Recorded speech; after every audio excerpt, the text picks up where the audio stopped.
right, folks. Are we all doing our day? Fuck off. Stop falling over. I've only had half a pint yet. Hello. Hello. We're alive-ish. Well, Yeah. We're still We are breathing. alive. Well, I think I am. I'm not sure I do wonder some mornings. Fucking hell. I knew I were alive all the night. Fucking hell. Well, woke up in the middle of the night.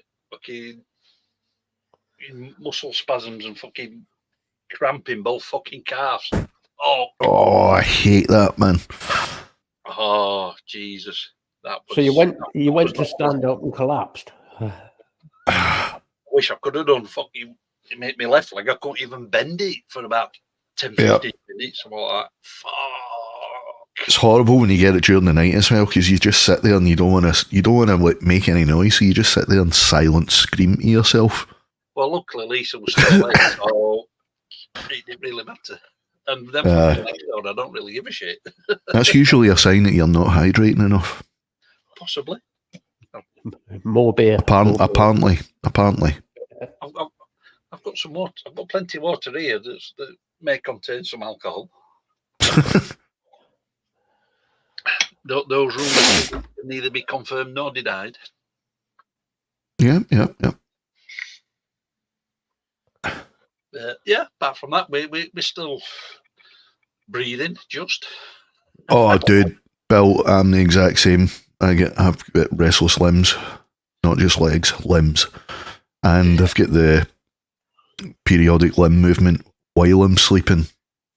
So I end up jumping about when fucking sleeping. We've got an Eric. Eric, crikey. Long time no speak. Right, you well? My mic sounds weird. The fuck? It does sound a bit weird, yeah. Yeah, sounds like you're quite far away from it, actually. Pull up a bit further. Mind you, it's had a fucking update today, so. Yeah, it sounds like, I don't know. It sounds unprocessed. It sounds like you're from Lancashire.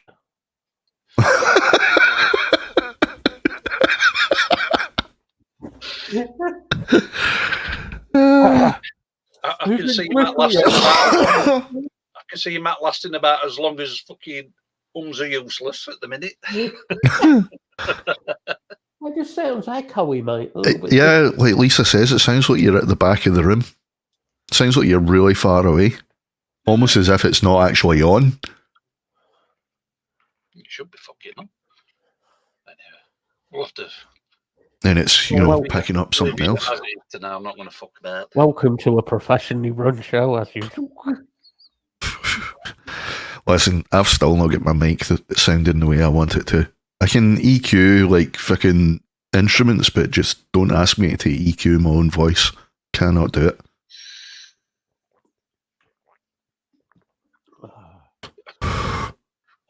So, on that. If it's just for videos, I was just chop off everything below about 120 hertz. Fuck up, Darth. I'll give him that one. I like that one.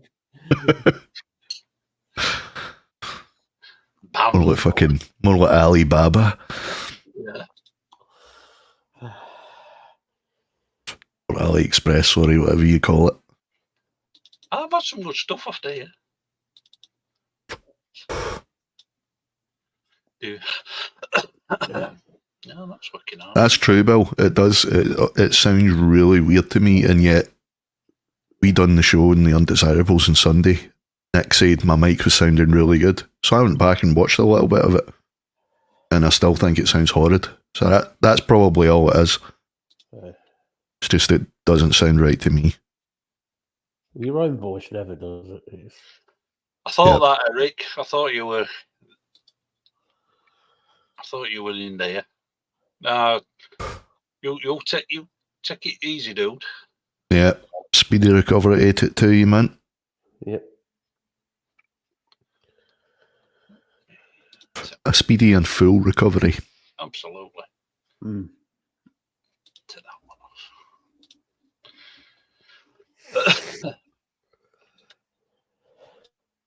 So yeah, Darth mentioned metal. Let's discuss metal. Kinda mentioned it before we started. Oh, Best news. Best Eloy. news. Eloy. Mr. Casagrande. And the thing is, like they didn't announce it at the shows apparently, but they announced it yesterday on their official pages, on their official social media that it is Eloy. You could tell it was him anyway from the tattoos. Yeah, I want to say and the way he was playing. She's everywhere, like, yeah, them just tattoos. And holy shit, man. Guy is just a monster in a machine. Hey, Block. How you doing, He's a buddy? machine. Oh, God. Like, yeah. everybody was, what I was saying to you guys, everybody that was talking about it was saying he must be playing to a click track because it was so tight. And the tempos of the songs were exactly as they were in the albums. Yeah, that's... And nope, he doesn't play to a click track. He's just that much of a machine. I'm looking forward to what they bring out. Yeah. Yeah. It'll be interesting what they bring out with him behind stage. Really want to see them record with him. Yep. And then I give G the news that really pissed him off. That tickets have been bought for Anthrax in November. Yeah, that's definitely not picking up your mic, by the way. But have you got an ambient mic somewhere? No. No? Because see, when you went really up close, the level was the exact same. Yeah. I know why. I figured it out now. With it real. Just using the mic. But yeah. Using the mic. My favourite laptop downstairs. My favourite fucking band of all time, and you're going to see them along with two other bands that I have grown up to love. Yeah. Playing the same fucking gig. They're not even playing over on this side of the water. Yeah, but Anthrax are back on fire. Oh yeah, because it's the anniversary. Yeah, they really are. Or well, isn't it? It's the 40th, or it was the 40th. Yeah, well, 40th. Yeah, they got spreading the disease was. Yeah, that's what. Well, he's filling in because Frank's got some family stuff. Got family issues. I don't think it's anything serious, but it's just he needs to be back home, for a bit. So, but yeah, no, it's good. It's good to see Dan back. Absolutely, he's a fantastic bass player, man. Yeah, and he is. He's a monster as well. I am. Nuclear Assault and Brutal Truth. Yep. Two other great bands. Yeah. Nuclear Assault, though, man. Holy shit. They were fucking incredible in their day, man. But I did get to see Brutal Truth back in the day on first UK tour. Okay, now. Yeah. Brutal Truth and Anthrax, not Anthrax, Fear Factory. That'd have been some show, man. I'd love to have seen Nuclear Assault back in the heyday. Bradford, but it were a fucking awesome show. Yeah. One of the best metal videos on VHS I'm talking about. Back in the day was Handle with Care live. Yeah. On Nuclear Assault. What a fucking show, man. Absolutely. That sounds sorted now, man. Whatever you've done. Yeah, for some reason it had gone to fucking mic and camera and webcam. Aye, that's what it sounded like. Yep. Yeah, definitely sounds better now. Yeah.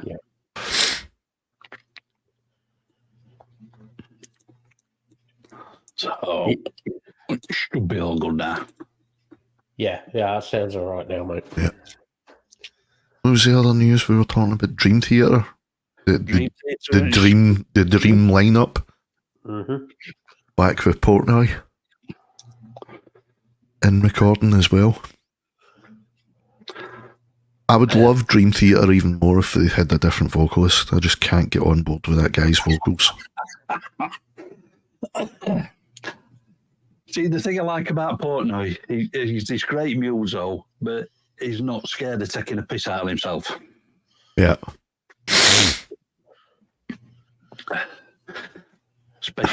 Especially with playing on a fucking Hello Kitty kit instead of a fucking Pokemon kit. I mean, come on. Everybody knows you've got to play on the Pokemon double bass. Oh, yeah. Oh, and I don't know if I said, just while we're talking about drums, going from Eloy to Portnoy, I don't know if anyone saw it, but I think I mentioned it in the last show, actually, that Charlie Benante's done a Drumeo video. Has he? I think you did, yeah. He has. Talking about the years with Anthrax and talking about some of the favourite riffs, drum riffs, and then going on to talk about Pantera. But he's got both of the full kits, his Anthrax rig and his Pantera rig set up. Cool. And he goes between them, but it's fantastic. He talks about like the creation of the blast beat. Yeah, because which one have I seen? Not many people know, but he is he's the very first person to actually do it, recorded at least. He's credited as being the creator of the blast beat. Yeah. The one I saw a few months back was Dan Wielding from Carcass. Mm. That were a good one. Well, the last one I saw before Benante was 2 from Sleep Token. That's another interesting one. Weird, but interesting. Well, yeah, it's fucking Sleep Token. Yeah. Bit of news about somebody that we all know. Hey. Chris. Oh, yeah. Oh, yes. Yeah, Chris is fantastic, man. His own gig going. That's cool news. When I saw that, I was like, "Fuck yeah!" Is he doing it at like a venue? Like he's hiring it, or he's been hired to do it, or is he actually buying a venue? I don't know the full details yet. I know he's just done a video on MTN React. Yeah. I think it starts in June or July. I think he's keeping things a little bit sort of on the quiet at the moment. Yeah. We don't blame him for that. But it's going to be fantastic, man. Fucking brilliant. So he's come on a long way. I forgot I actually mentioned that to Jenny. She's probably seen it already anyway, but she'll know about it. But obviously, with her and her mates being in the same city, it'll be good for them as well. And as I told these two guys the other day, hopefully we're getting a special guest on at some point. At the minute, you didn't tell us. I can't really. At the minute, our people are talking to his people. Right, so you've been talking to him. No, I've been talking to Ron D. Rock from Loudstack. Yeah. I had an idea. It was him. I had an idea. Somebody who is involved with, shall we say? Okay. Can you keep that irritating Git Scott off? Good luck with that. Yeah. that might just get posted about 10 minutes before we go live. And he's kind of like Beetlejuice, except you only need to say his name once and you have summoned him. Oh yeah. So chances are he's on his way now. He's gonna be pinging me earlier, so he might pop on later. You know he's gonna be coming out of his little cave somewhere, don't you? Oh yeah. That's if Stacey lets him out. I mean, imagine now. This is true. Yeah, you're not wrong, Bill. It is good to hear Chris has moved forward from shit that went on. Absolutely. I'm not going into all that, but he's moved forward and he's doing well. So yeah, it's good to see, when you can use a negative to your own advantage and make it a positive. Yeah. When a certain person, that channel will do fuck all, and it's fucking blown up compared to his old channel. Yep. That's it. Has he been in sun? He's in fucking Ireland. There's no fucking sun over there. Don't be so Aye, ridiculous. good luck. Can see sun over here. It threatened to come out yesterday. Well, the sun did come out earlier. It came out for maybe 30. It came out and went, brrr, it's cold here. I'm away again. Yeah, then it fucked off. Yeah. Oh, it was fucking lovely here yesterday. It's amazing what you can do with lighting, mate. Yeah. Apparently, we're getting the heat wave starting tomorrow, which basically means London will get it. Yeah. The rest of the country will get it just the same. It means Same as they Ireland- always do. It can go to 18 degrees and it's classed as a fucking heat wave. Oh, Yeah. Ireland will be in double fucking figures. It'll be 11 degrees. Yeah. I'm getting my shorts out. Shorts and hanky. Yep. Knotted hanky. And a netted string vest. Yeah, absolutely. You got to have string vest on. Yeah, that's obligatory. Mm-hmm.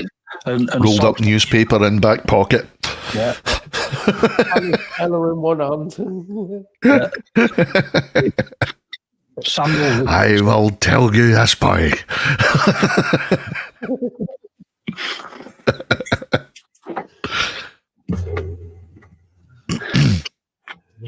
Exactly, Darth. I will tell you this, boy.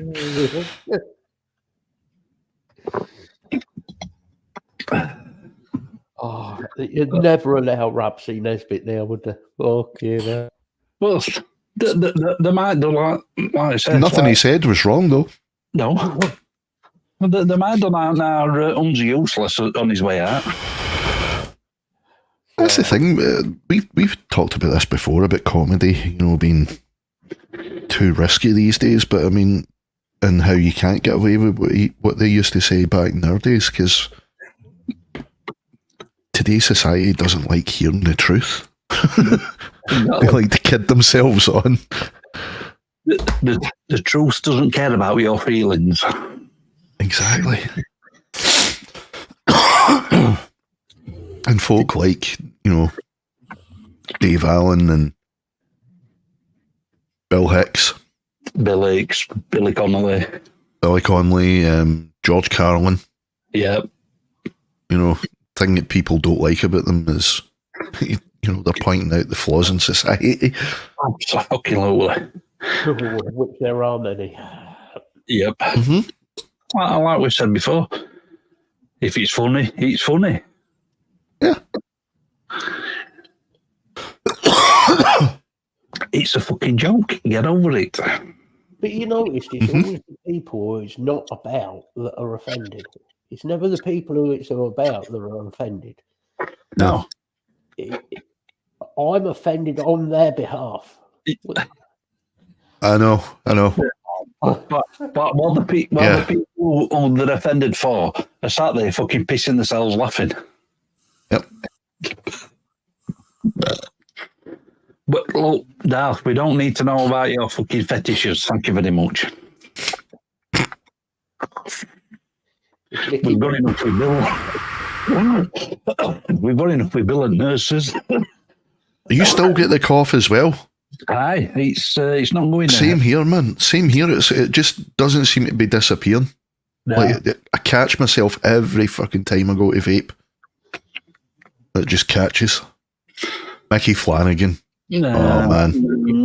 No. Oh, Mickey Flanagan's brilliant, man. He's all right. I just can't get into him. I just love him, man.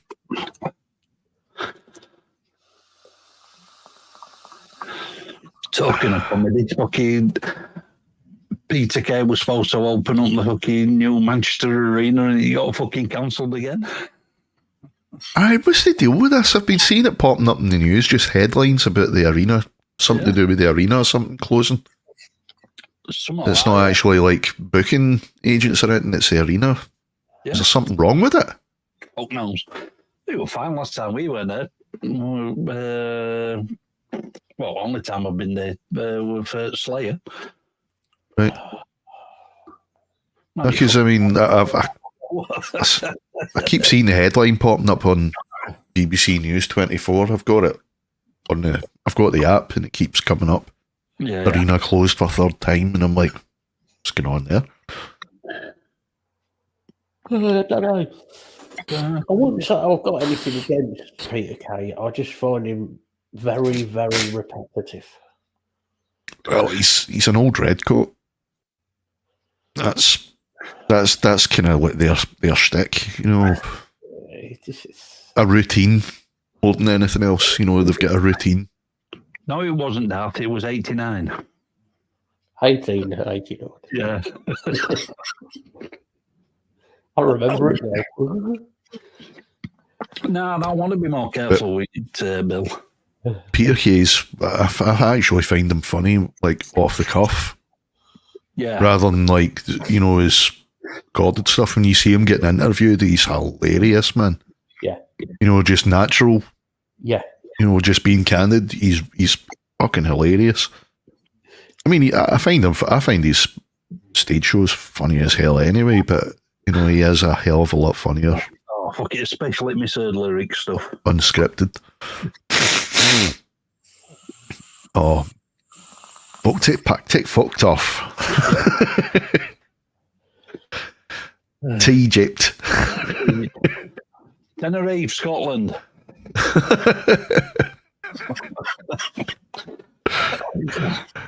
Oh man, want a drink? No, nobody's paying attention. But if you do the gesture, everybody goes, "Oh yeah, I'll have one. I'll have a drink. I'll have a drink." Phone for you. Yep. Put the big light off. Walked over with the big fucking switch. I'll agree with that, though. Sarah Milligan.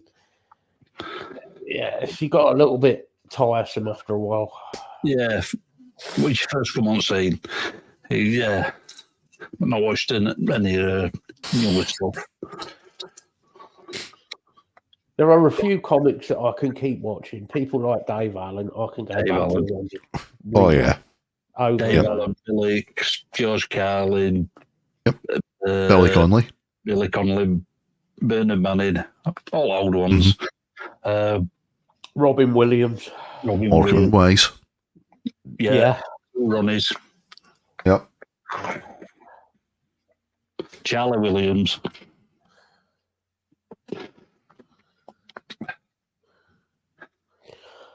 That's why. So it is something to do with the stadium then, the venue. They're waiting to charge it up off the power station so they can charge the batteries up so it's green. They haven't hired enough hamsters on wheels yet. They're not ordering enough coal from China. China. You know, Jimmy Carr for me is a bit like Ricky Gervais. He does some funny stuff, Yeah. but not always funny. I used to think that it was the two of them were like a bit too sensational. I like Ricky You know, Gervais. for the sake of being sensational, but then I understood them after a few times of watching them. You know, like they deliberately draw attention to some really heavy, nasty shit. Yeah. You know, like just to get people talking about it instead of having it remain taboo. I like that. Like Ricky Gervais with the whole M word that I won't say for the sake of being on YouTube. Breaking TOS, but you know the word I'm talking about. Oh, trigger. Yeah. The M word that ends in the 4-letter M word that ends in G. But the word itself isn't offensive, it's how you use it. Correct. I mean, calling anybody a nickelback's bad enough. Oh, careful you are, like getting close to TOS there. I know. You're about to break terms of service by mentioning that band. Yeah. We'll set Darth off now. I use that term loosely, band. Well, we all know that Darth's a Stickleback fan, don't we? Yeah. Oh, man. Well, you Stickleback, we can just about get away with that one. Yeah. Stickleback. Stickleback. That's what I always call him. Yeah. Just like I still do. Bruce Springsteen, I call him loose windscreen.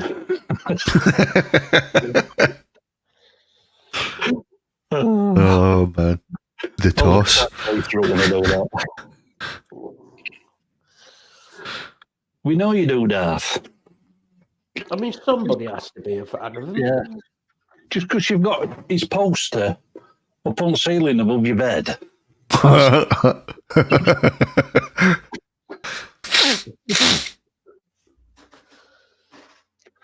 else was happening in the news?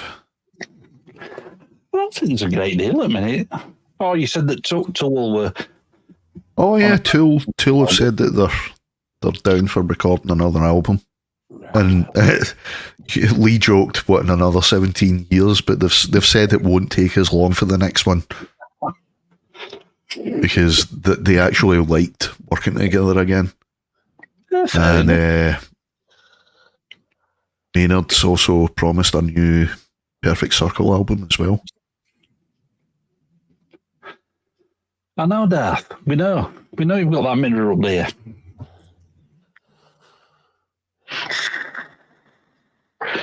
Above your waterbed. It didn't start out as a waterbed. No.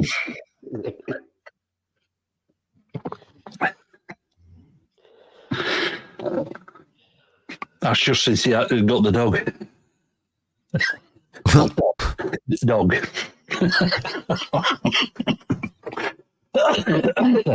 Dave Ellison's new band. Still to hear them, actually. Oh. I saw he had a new band. Yeah, Dive. Fucking check him out. It's Christian Cola that's recording it, isn't it? He's producing it. I think so, yeah.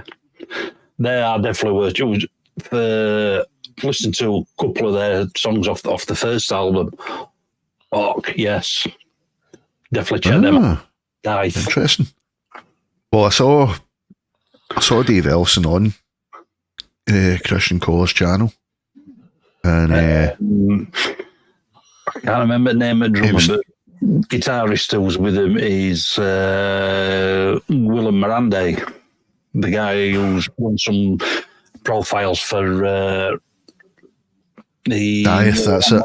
Dieth, yep, that is them then. Yeah. It's Christian Cola that's producing it. Cool. Because I saw him on his channel talking about like the different bass tones that he used. He used different basses and different tracks. You know, he picked them for the tone to suit the actual tracks. Because he was saying normally he writes on one particular bass and then he'll record with another. Yeah. But on this one, Christian was actually telling him, "No, I like the tone of that one. That suits this track better." You know, so mix the basses rather than just sticking to the same one. Oh, well, there's some great news for everybody. What? Motley Crue are doing a small show in New York next week. Small? Is Vince going to fit?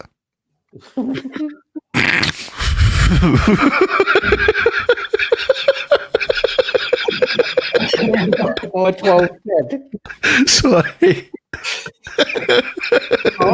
Very true. She can't quite fit in whiskey a go-go anymore. Oh, Jesus, man.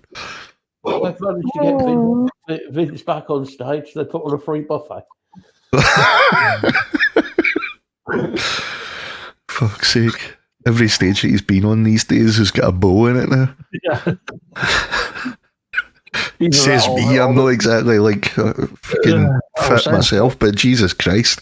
All fucking teams. Yeah, all stages are going to be reinforced. Aye.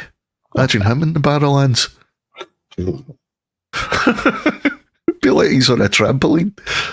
I'm just hoping to fucking don't decide to do any stage diving. Fucking hell. Oh, Some fuckers on the die. feel like Moses part in the Red Sea. Yeah. That'll be worse than fucking that gig at Huddersfield University, Nasty Savage, when fucking Nasty Ronnie decided to get up fucking PA speakers and fucking stage dive off them.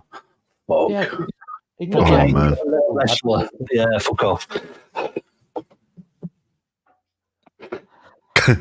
I'd want paid to go and fucking see him. Not, I've heard.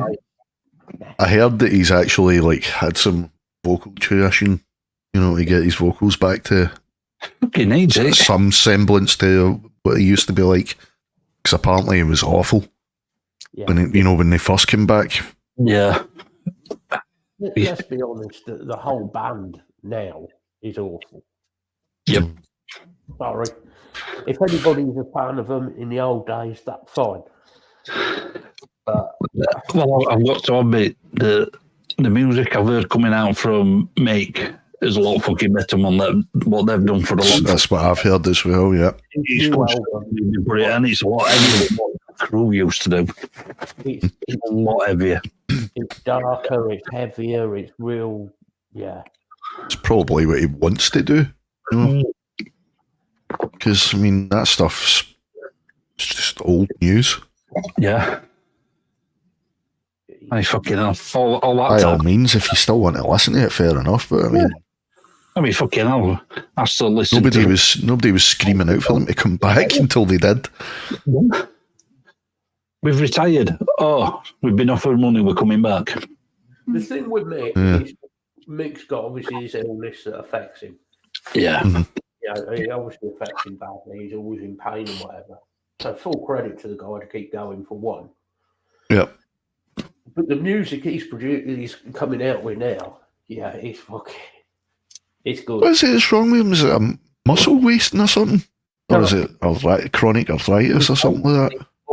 I'm trying to think what you call it now. It's basically everything's, all his joints and the bones are all fusing. Yeah, they're all fusing together. Oh, shit, man. Yeah. There's a proper name for it, isn't there? I can't I can't remember the name of it. I know the one you're talking about, though. turn into bone, basically. Aye.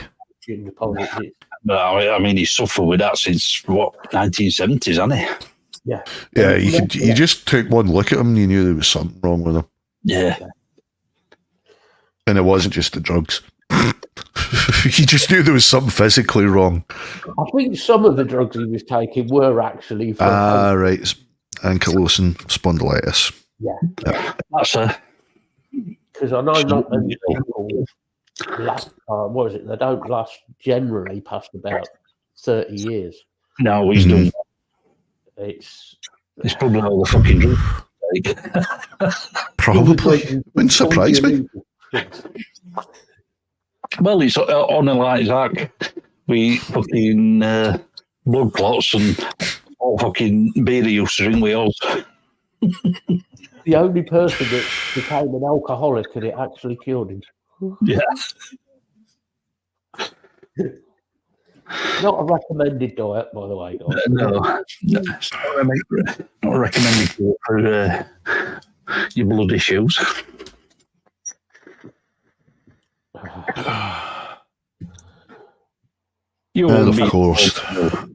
And of course, there was Lars's dad.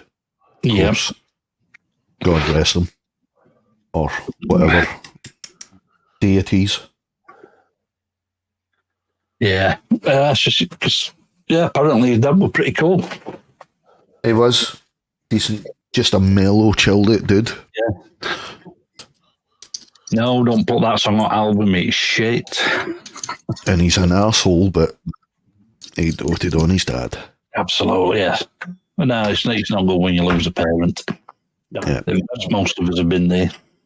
Yeah, whatever I think of Lars as a person and as a drummer, which I think is shit, but I won't push that no fucker on the planet. Ugh. And see what you like about him, but he sold a hell of a lot of shit just to get him back in the studio as well. Yeah.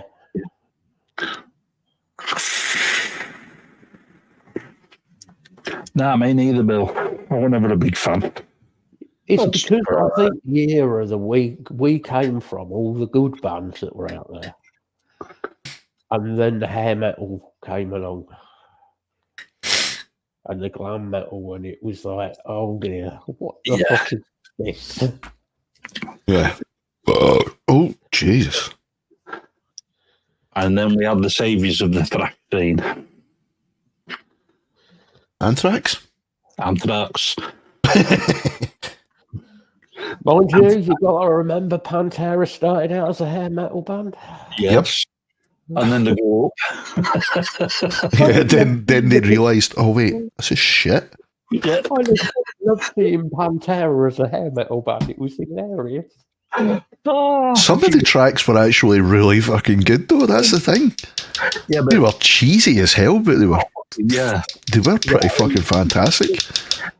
just seeing Dive and fucking Vinny and Lycra is not a sight that you need to see. Look, No. Vinnie Paul was not a slim bloke, bless him. No. I love Vinnie Paul. I love him to bits.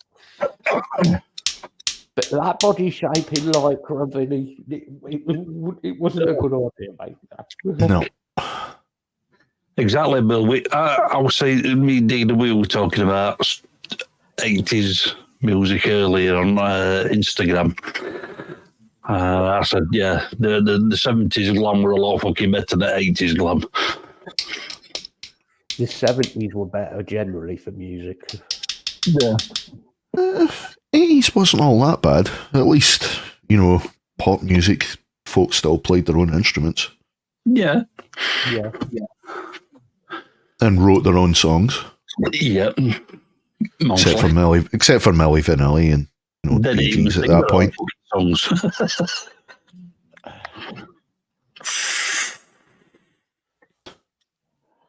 Yeah. 80s wasn't all that bad. That's it. We got Anthrax in 80s. Anthrax. Best metal band of all time. Fight me. I will next Saturday. Week Saturday. Just see us in the fucking Premier Inn car park. Cue the Star Trek fucking warrior music.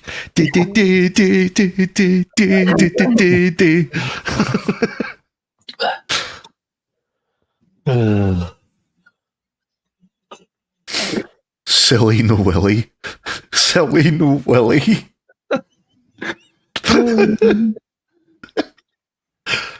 Oh, fucking hell. Nice. Yep, the 80s also gave us Slayer as well. And Metallica. Yeah. And Megadeth. Testament. Yep. And Annihilator. Exhumer. Nasty Nuclear Savage. Assault. Nuclear Assault. Obituary. Morbid Angel. Sod. Faith No More. Faith No More. Carcass. Yep. God, there was so many fucking amazing bands back then. Pepsi and Shirley. Now there's just... Yep. Nowadays there's just way too many. Pepsi and Shirley. Yep. Oh, bless you. Prefab Sprout.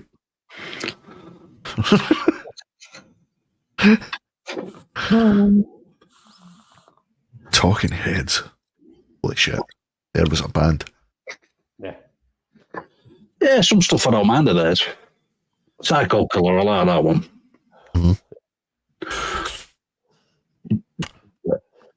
XTC. They done some really good shit as well. Yeah. Colin, how you doing, buddy? How you Hey, Colin.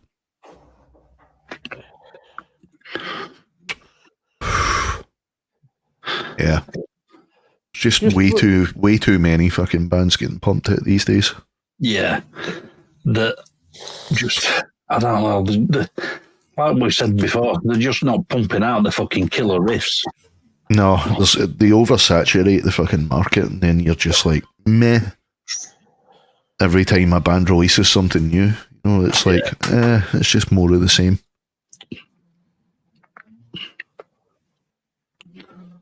Oh, nice one, Colin. Let us know how you get on.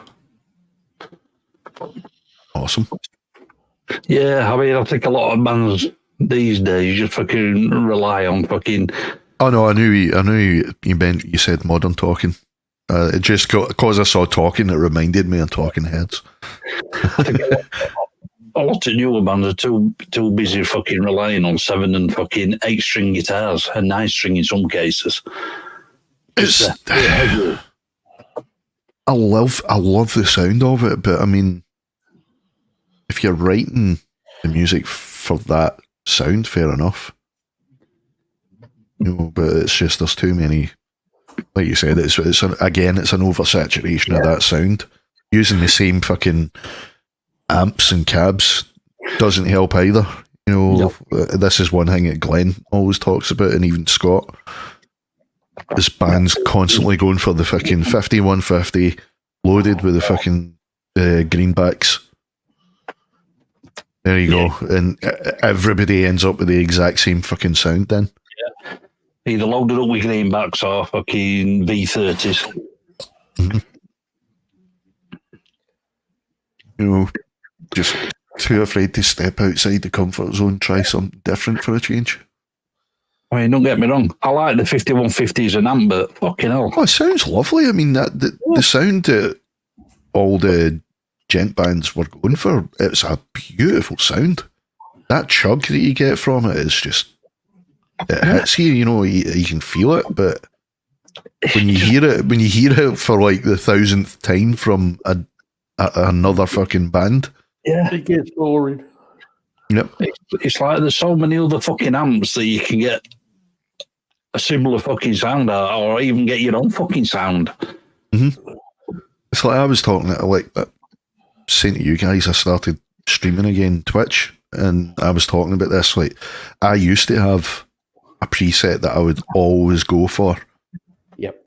With the Neural DSP Gojira. Yeah. I had a preset, and I would use that as my rhythm for every fucking track that I'd done. But I've started deliberately, like with the Poeta. I was talking about the Poeta stuff that Bobby done. See, they're a weird mix. I mean, they are a metal band, but they've got a lot of kind of pop punky elements, you know, and even a wee bit of a slight bit of electronic element in there as well. So you don't necessarily want to go for a brutal sounding amp. I wanted it to sound, you know, kind of 90s garage. Yeah. You know, so I deliberately went for, I think I ended up going for like a Marshall or something like that. But a sort of basic Marshall tone to suit them down to the ground. But I'm doing that with like the different bands now. From the Mix Academy. I'm deliberately trying out auditioning different amps to try and suit the sound better, rather than just having a preset of a 5150 like everybody else seems to do. This is it. Instead of having that generic sound for everything, it's like me stuff that I write, my own stuff. I'll pick different amps for each song. Yep.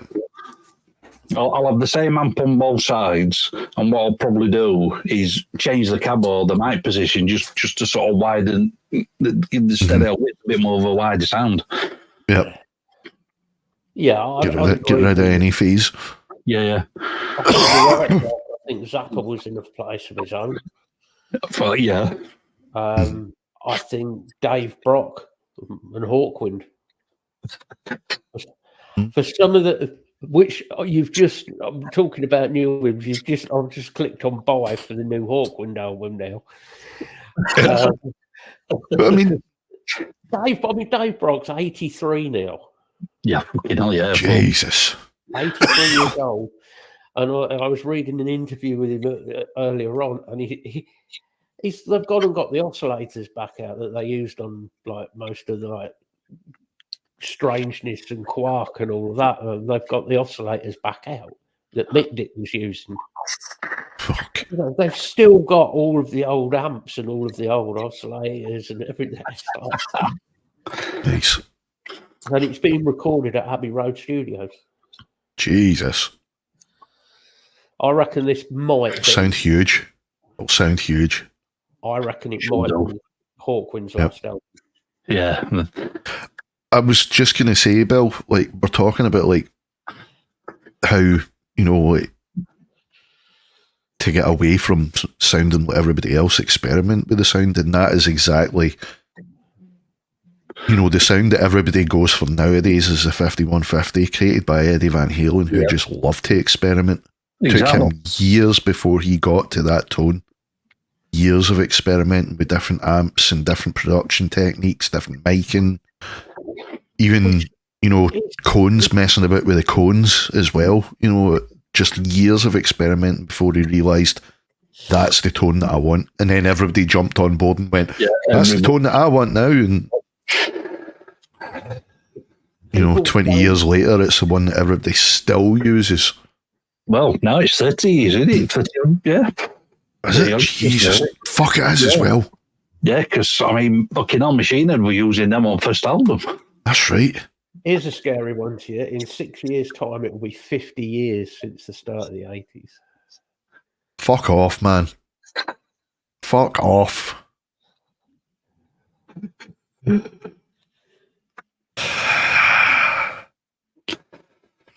I made myself feel really old. You're a bastard, man. I know. Hey, well, that was the show, guys. Cheers. Yeah. But I'm look on way the to drown my sorrows. At least we came up with some decent fucking music. Yeah, that's true. I don't think we're saying there isn't much decent music about now. I think there is. I actually think there are some bands out there that are. Oh, there absolutely are. Yeah. Just look at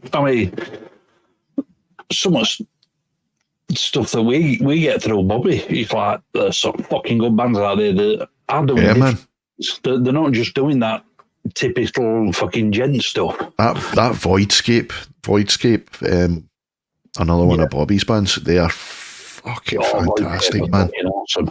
I want to see more of their stuff. Yeah. But like even the bigger bands, there's still some real gems. Yeah. There was sadly no longer together, but 12 Foot Ninja were always labelled as a gent band or a prog band, but they just never pigeonholed themselves into a genre, and they experimented with a lot of different sounds as well. That's the media, isn't it? They pigeonhole bands, they're this, they're that. Well, that's it. Fucking hell, back in the 90s, the pigeonholed fucking Alice in Chains as a fucking grunge band. And they're like, no, we're not. Yeah. Yep. Just because we come from that area. No. Soundgarden were labelled as grunge as well, but they were far from it. They were a metal band. But there were certain bands that they could never pigeonhole. Do you notice that? There were, Hawkwind was definitely one of them. They were sort of, Yeah. No, we fucked it on this. You get the job of putting out all the albums, and you come to Hawkwind. If you work in the record store and you're like, where do I put this?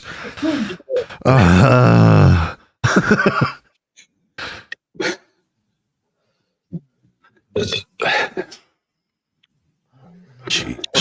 3.5 months. Angel, Jesus Christ, that's one for teenagers.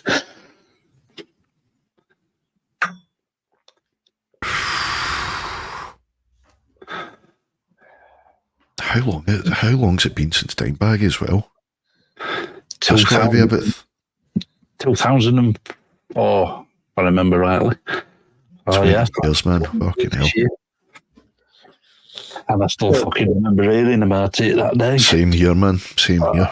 Me and my mate, I went down to my mate's that day, and the 2 years were hardly saying a word. Yeah. Just sat listening to tunes. Oh, fuck. It was weird, man. It was like, is this real, man? Yeah. It was such a weird fucking thing to happen. And of all fucking people. Yeah. One of the fucking like, guys out there. And why did he do it? because he didn't play in Pantera anymore? Well, if Pantera weren't a band anymore. Exactly. You know, but it was like, why did he become the sole blame? You know, it was oh man. The guy was There's not much point in trying to analyse the brain of somebody that was clearly fucking disturbed. Oh, we're definitely disturbed. Yeah. Diamond, John Lennon, packed on the same day. Yeah. That's such a weird fucking fact as well, man. Yeah. I wonder if he actually, the guy that done it, set out to do it on that day for that reason. You know, some sort of weird twisted statement. Maybe. Again, no point in analysing, but it was just a thought that occurred to me there when I saw the date coincided. They stole his music. Yeah, that's what we say. They stole his lyrics and his music. That's off the documentary, isn't it? Oh, yeah. He was just about to shoot Vinny and fucking drum tech grabbed hold of him and fucking pulled him off at Riser. That's right. It's all that's what it was. It was wrong show, wrong place, wrong time. Because he was in it. He was ex-services, wasn't he? He served in the Gulf. Yeah. Ex-Marine or something, I think. Yeah. Afghanistan or something like that he served in. He basically just, I don't know, they've tried saying it's PTSD. I don't know. I'm not gonna belittle the guy who did it because he's dead anyway, but He'd certainly got something wrong upstairs. Oh, yeah. maybe he just wanted to be famous. See, again, that's why I was it just was going around in my head. 8th of December, same as John Lennon. Did he do that deliberately? Oh, No. talking about buttholes. See, I told you, Matt. I told you. I'm sorry. I'm summoned. He's like fucking Beetlejuice. You mention his name except only once. You don't need to say it 3 times. No, it's like I said earlier. He's eventually let him out of the cupboard. I wish you'd put the football back in it.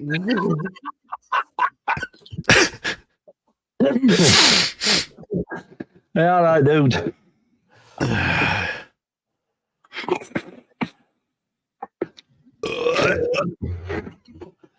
Oh, I heard that twice. Aye.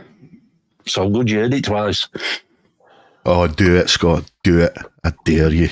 Dare you.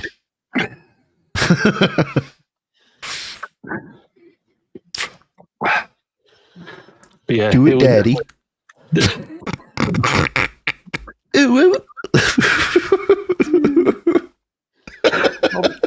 You should have been in his fucking live stream all the week. Well, I mean, we found his baby picture the other day. So Yeah. Oh, I had to share that picture.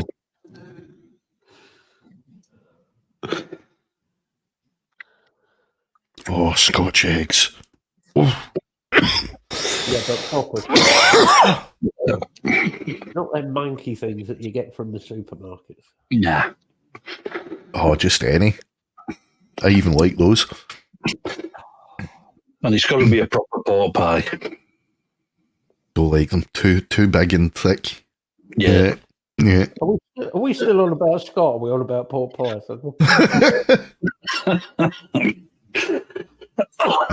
That's fine, Scott. Just you scratch away. Yeah. We all need it every now and again.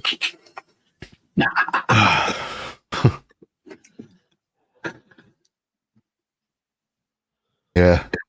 Blame him. Blame him. Block. Yeah. It's all his fault, Block.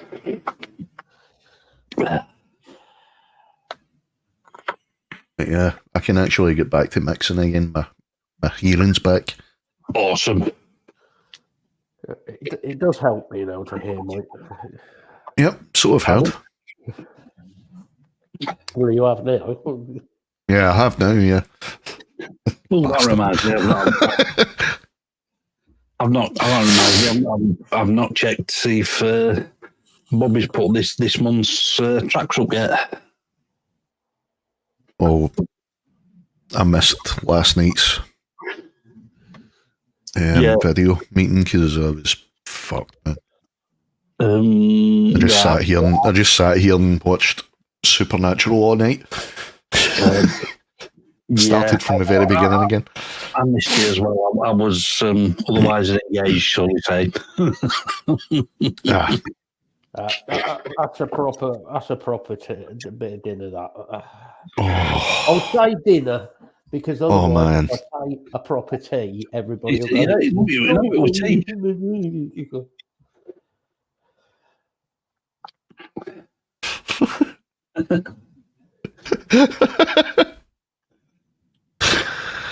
Grey poupon. Pardon me, sir, do you have any grey poupon?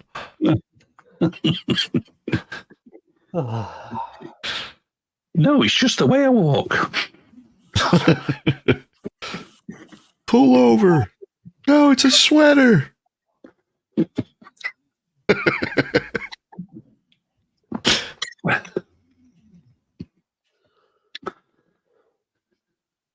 Oh, man. So, yeah, I've actually started work on a new cover as well. Awesome. A mate in Scotland had done like a wee 1 minute kind of Sunday with Ola length cover of a guitar cover of Breathe by the Prodigy. Yeah. So I said, do you fancy doing a full version? Like just heavy it up, but do it with the original samples and shit. So started work on it. Cool. Gonna heavy it up, have some proper metal guitars in it and real bass as well. Just don't use a 5150. Yeah. No. Definitely not.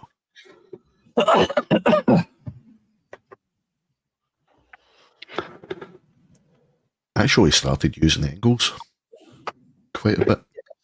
Yeah. Much to Scott's delight, I'd imagine.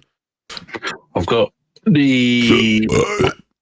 I think I've got a couple of Engel amp sims from Plug-in Alliance, and I've got the Nembrini one. I do like that Nembrini one. That is a good amp. So you get a good thrash sound out of that, no problem.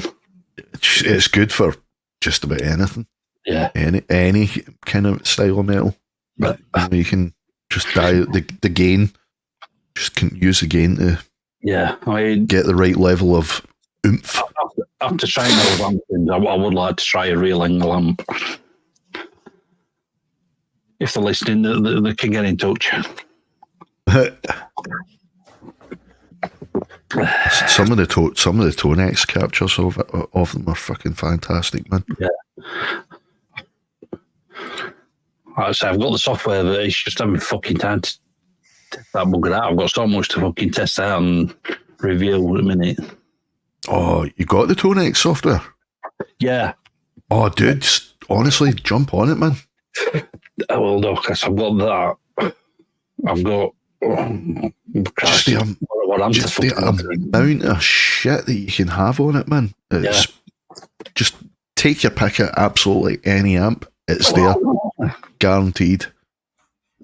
I've got the, as we were talking about earlier, Fear Factory. I've got the Dino amp sim as well. Mm-hmm.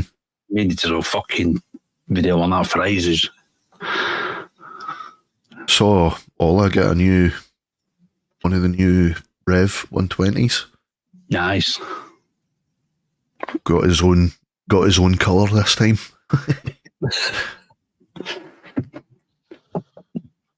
Oh, absolutely, Block. Absolutely. I mean, it's just being able to. It's such a fucking great time to be a musician. To be able to actually just go, I quite fancy getting this amp, and just downloading it, and it's there, ready. I mean, because a lot of the captures, it's already been dialed in. But you can, I mean, some of them don't have a lot of like customization. You can go a bit overboard with the gain on some of them, because Yeah. it's been captured at an already quite high level again. So if you're cranking the gain up again, it's going to fart at you. But a lot of the presets are still really, really fucking good. See, I mean, fucking hell. The amount of good amp sims that's out these days. If you put a bad amp sim out these days, you're fucking doing something wrong. Mm-hmm. Yep. Even the bass amp captures on that thing. Yeah. Fucking hell. I mean, there's a lot of times I still use the free TSE bass overdrive, which basically a copy of Sans amp pedal. I still use that. That was one of the very first ones to actually have a blend as well. Yeah. Blend of the dry and wet signal. No worries, Bill. All right, Bill. Catch you later, buddy. Night, Bill. And fucking drum software that's out there these days. Even the free stuff's good. The V2 extinction level event. Oh, holy fuck! There's some beautiful kits on it. That's something else I need to deep dive into. I've only been playing about with it a little bit here and there. There's one or two of the. I noticed though, what was the Jordan? Oh man, I've forgotten the guy's name. The guy had like 2 or 3 of his own kits on it on the extinction level event, but I've noticed they've disappeared now. Right. I think they've said that there is due to be another update, but they've got to wait while Native do an update to. Well, they updated Contact to Contact 7. Yeah. Now, so. But yeah, some of the kits sound fucking huge. Yeah. And I've got I've been messing about recently with the Hertz drums. They sound good. I haven't heard them. They do sound good.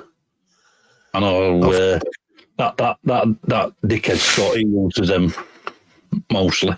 What was the other ones that I've got?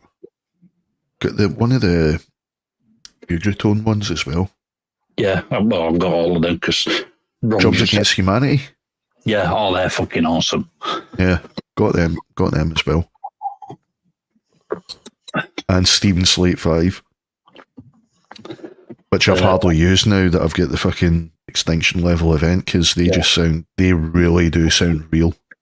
I got the free, properly real. I just downloaded the free version at Slate Drums a few years back. I mean, every now and again, I never upgraded. I still use fucking Easy Drummer 2 every now and again.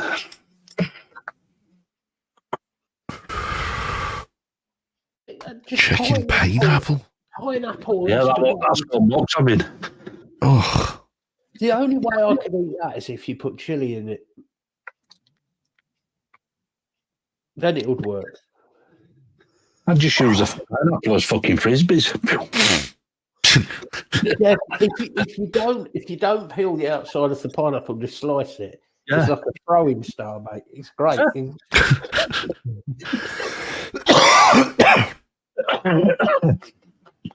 I've heard that's good as well, but I never got it. Easy Drummer. See that because when I first started off, I was using the MT Power Drums. That's what I started off with as well. They were really good. Yeah, I mean, every now and again, I still go back to using them, just as something different every now and again. You couldn't output them to individual channels, though, could you? Yes, you can. Could you? Yes. Maybe you just couldn't with the version I had. Possibly. And then I moved on to Easy Drummer 2. Used that for a while, and then that's when I started well, they weren't even Ugritone then. It was still, it might get loud productions. When I first got with, when I first started using them on the original Riot kit and the original black metal kit. And then that's when I did reviews on them, that's when Ron got in touch with me. And it went downhill ever since.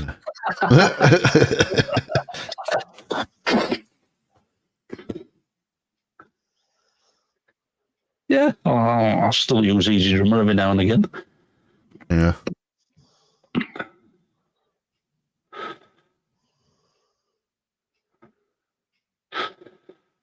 And I've got one of the Get Good drums, one kit wonders, but I've not really used it in a full mix yet. Yeah. I only got that because it were on like a fucking really good offer. Oh, and I've got the couple of the sets of the ML drums as well. Got the original one and the great. They're not bad. They're pretty good as well. Yeah. Only thing I don't really like about them is you can put them out to separate outputs apart from the toms. All 3 toms go, or however many toms, they all go out of one output. You can't separate the toms.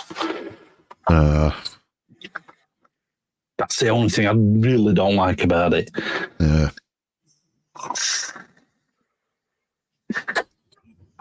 It's still a stereo output though. If Yeah. all of them, I suppose you could still have them sitting in their own space.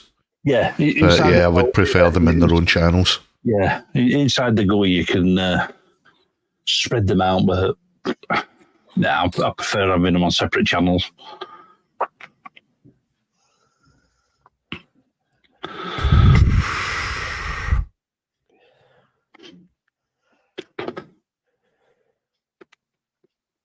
Like say, giving you culinary advice. Fucking all like the Swedish chef they call them boys. Birdie, birdie, bird. If it's chicken in the bucket. The fuck in the chicken. Hurdy, hurdy, the Swedish meat bird. Okay, now that's definitely one for teenagers. That. Uh-huh. I used to love that program as a kid. What do you mean as a kid? I still like it now. Oh, yeah. Yep. Yeah.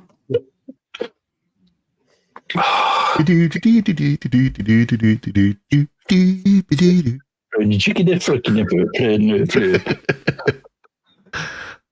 Mana.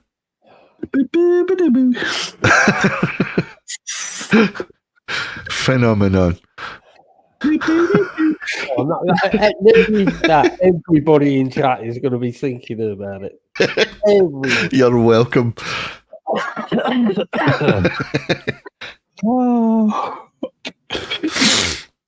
Just whatever you do, folks, when you're getting comfy in your bed tonight, you just close your eyes and you get comfy. Just try not to hear.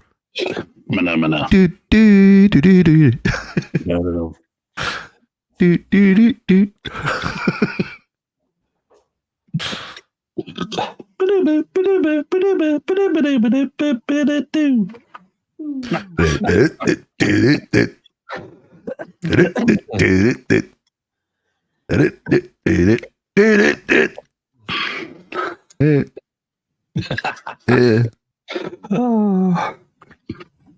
Phenomenal.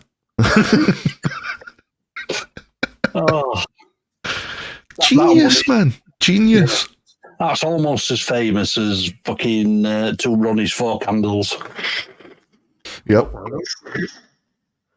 Or Morecambe and Wise's Breakfast. Yeah, I bet, yeah.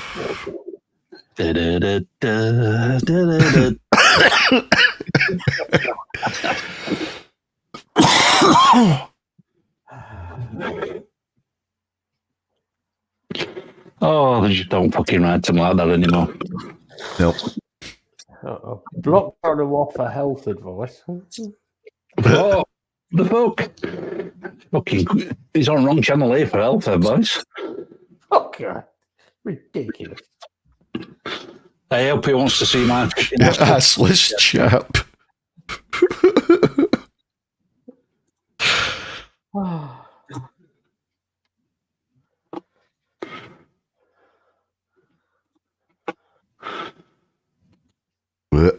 Nope. Can't do mushrooms. Can't do mushrooms. I'm telling you, mushrooms bastards. are dangerous. I proved that. Nope. Can't do mushrooms unless they're psychedelic. That's me sent to you, fucking chapless ass. Last time I did mushrooms, it didn't end well.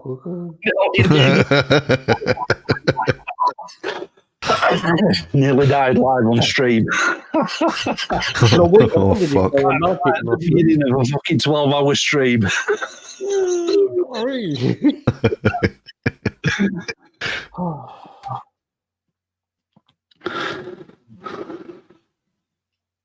Try peeling it in future, Lisa. It's better if you take the air.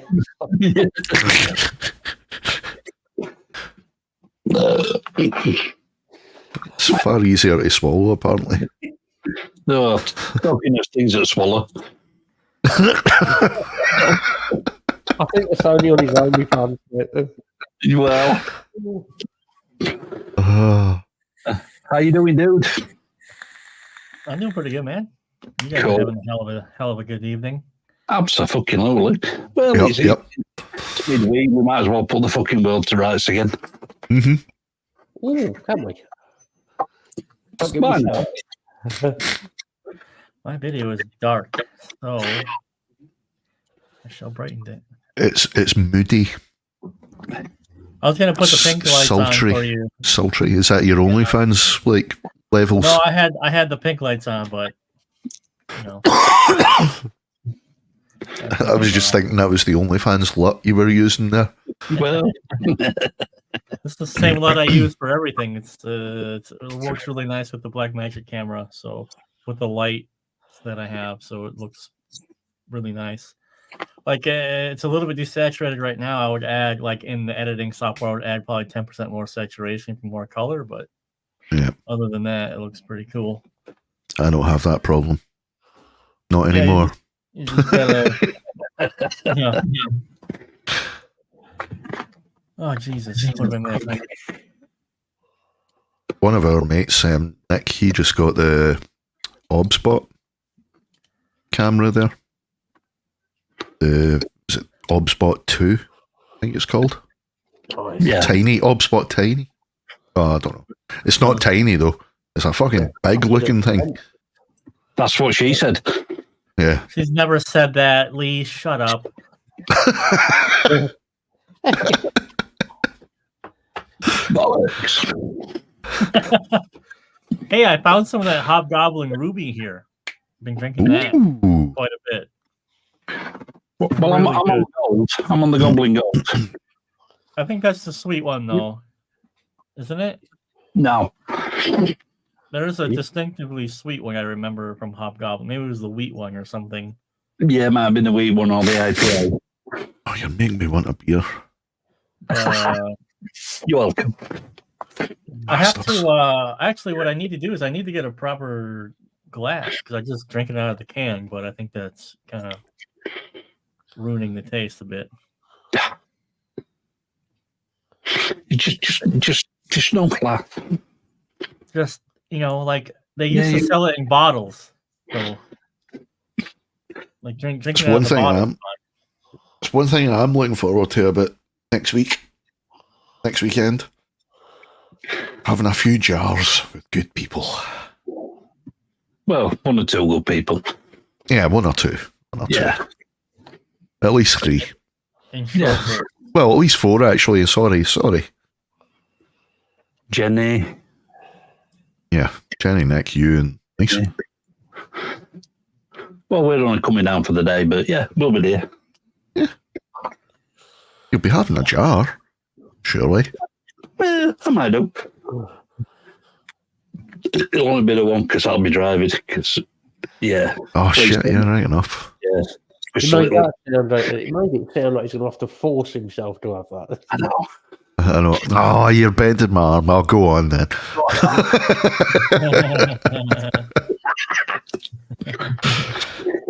No, please, don't make me have a beer, please. My shoulder's killing me, guys. Don't. Come on. Yeah. I couldn't possibly. I couldn't possibly drink this beer. I just can't help myself. Yeah, but you have got to think about the rules of Vape Expo, mate. Staying hydrated. Yeah, and staying away from fuckwits. Fucking That hell. will be a hard thing with the amount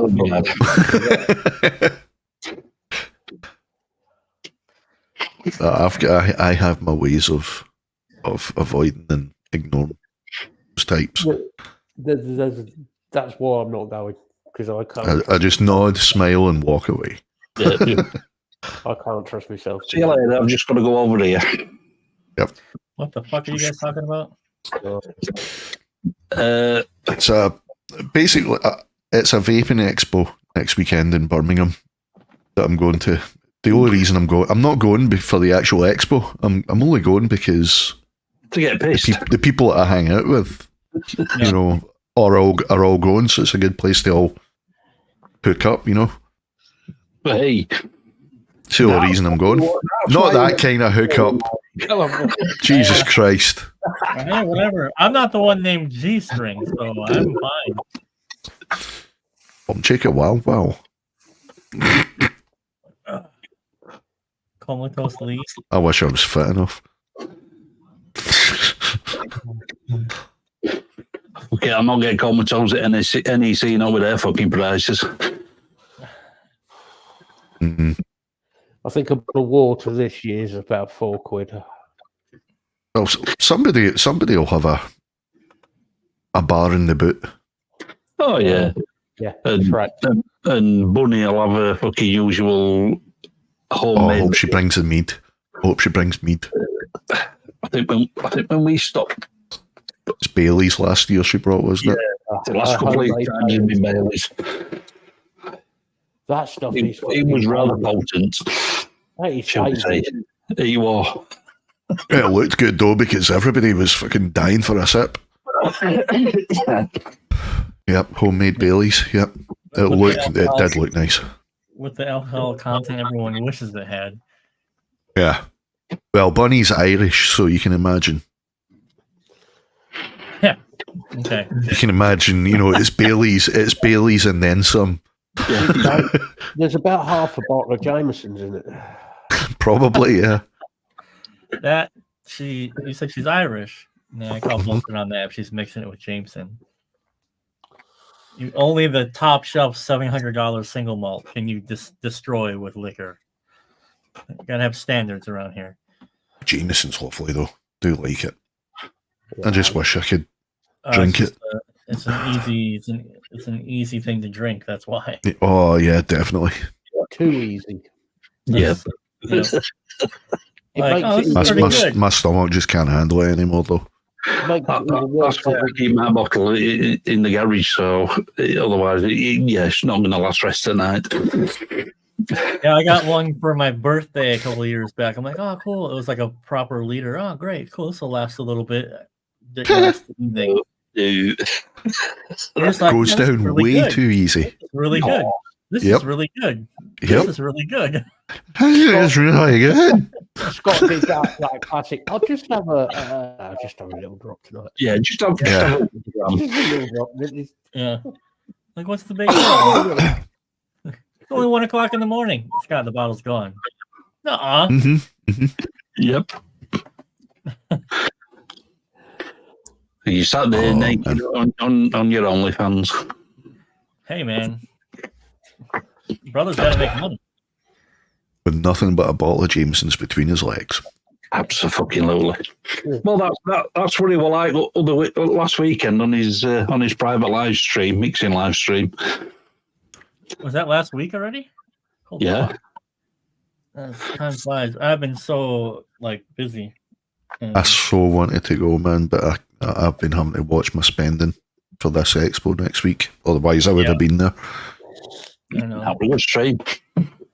I did join the Patreon though, as you saw. Yeah, and you can send me shit to listen to. I know you Yep. sent me stuff on Discord.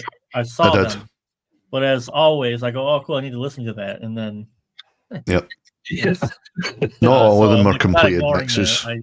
I saw them. I'm just, Yeah, not all of them are completed mixes. They were just mixes that had got to a certain level and just went, right, that's good enough to submit to Mix Academy. Yeah. I could probably do a hell of a lot better now, but yeah, on the Patreon, I'm really trying to push for people to send me stuff. So I can give them mixed crits. I thought about like doing a live stream, like Trey and Glenn does it, but that shit, it gets unwieldy. I don't, because Trace goes on for fucking hours, man. yeah, but he's got the audience of people that pay for it. If I'm going to spend 8 hours on a stream, I better make $1,000 for it. Like Trey does, Yeah. So, not saying that no one would not pay me anything, but the thing about like what I like to do. So with these ones, like what people will send them to me, I'll actually sit here and I'll listen to it, and I'll actually bring it into Cubase. I'll listen to it. I'll try to understand what you're trying to do, and trying to actually find the actual problems. Like one of the guys sent me something. It's like my first mix ever. And like, this is nice, but your guitars are out of tune. Your bass strings are not changed. I did see the clip of that one. It's like mixing is after all those things need to be fixed, right? Yep. Where, and it also, I think it allows me to be not have to be entertaining like on YouTube to keep viewers. It's just this, that, do this. Yeah. And I don't know, it's a way better value. It's only $7 a month for the Patreon. You could submit every week. I don't give a shit. And like to get on Glenn's stream, it's $15 minimum if you want him to look at it within the next 3 hours. It's $35 to jump the line. So it's way less expensive to do it my way. No, well, I lost the hearing in my right ear because of this fucking virus, but finally get my hearing back, so I'm going to be getting back to the mixing again. I had that in 2020, my left ear. Yep. My left ear. And actually didn't. I still have problems with my left ear now. My tinnitus is even worse than that left ear. So. Yep. That's funny. Yeah, it's back again, so I'll be getting back on it fairly soon. Working on a new cover, a Prodigy cover at the moment with my friend in Scotland. Nice. So I've just been doing all the backing, doing all the samples and putting them together, getting the keyboard bits done. Then we're going to add some metal guitars and proper bass to it as well. There you go. Awesome. Yeah, it's going to be good. There's going to be a lot of Patreon content coming up because I am fully booked out through the summer. So cool. And then what else is going on? Oh yeah, I got to somehow keep the YouTube content going somehow. But so the fucking breathe, Lisa. The Nameless Sweet X was released, right? So they updated version of it. That's right. Yep. And got it. The release video was so bad. I fucking hate that style of music to begin with. And then they're just promoting this thing as being just a gent machine. And I'm like, guys, you can do anything you can think of. If it's a Marshall tone, you can create it with a Nameless. And it pissed me off so much, I actually spent the whole weekend creating presets and demo songs for all the presets. Yeah, so I saw you pull that. It pissed me off so bad. So like, there's even a Back in Black tone on there. And it's a bit more transient heavy than it's not as round as the original tone because it's the Nameless and it's modded. But man, it's probably the most versatile amp sim that Neural's done. And I think it's probably the best one. Yeah. For rhythm guitar, hands down. So yeah, it pissed me off. I'll probably make a video about that for the YouTube tomorrow. I haven't pissed anybody off this week. This time it's only Wednesday. Yeah, it's early. It's early. It's just one man crew. So do a video. You gotta shoot it, edit it, record it, Mhm. upload it, thumbnail. Haven't made an AI thumbnail in a while, so I'll probably do that to piss people off again.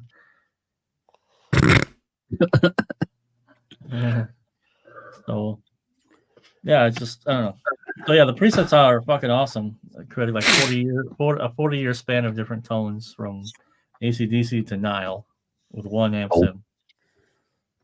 Ooh. Oh yeah, by the way, the presets are $9 for 10. So Reasonable.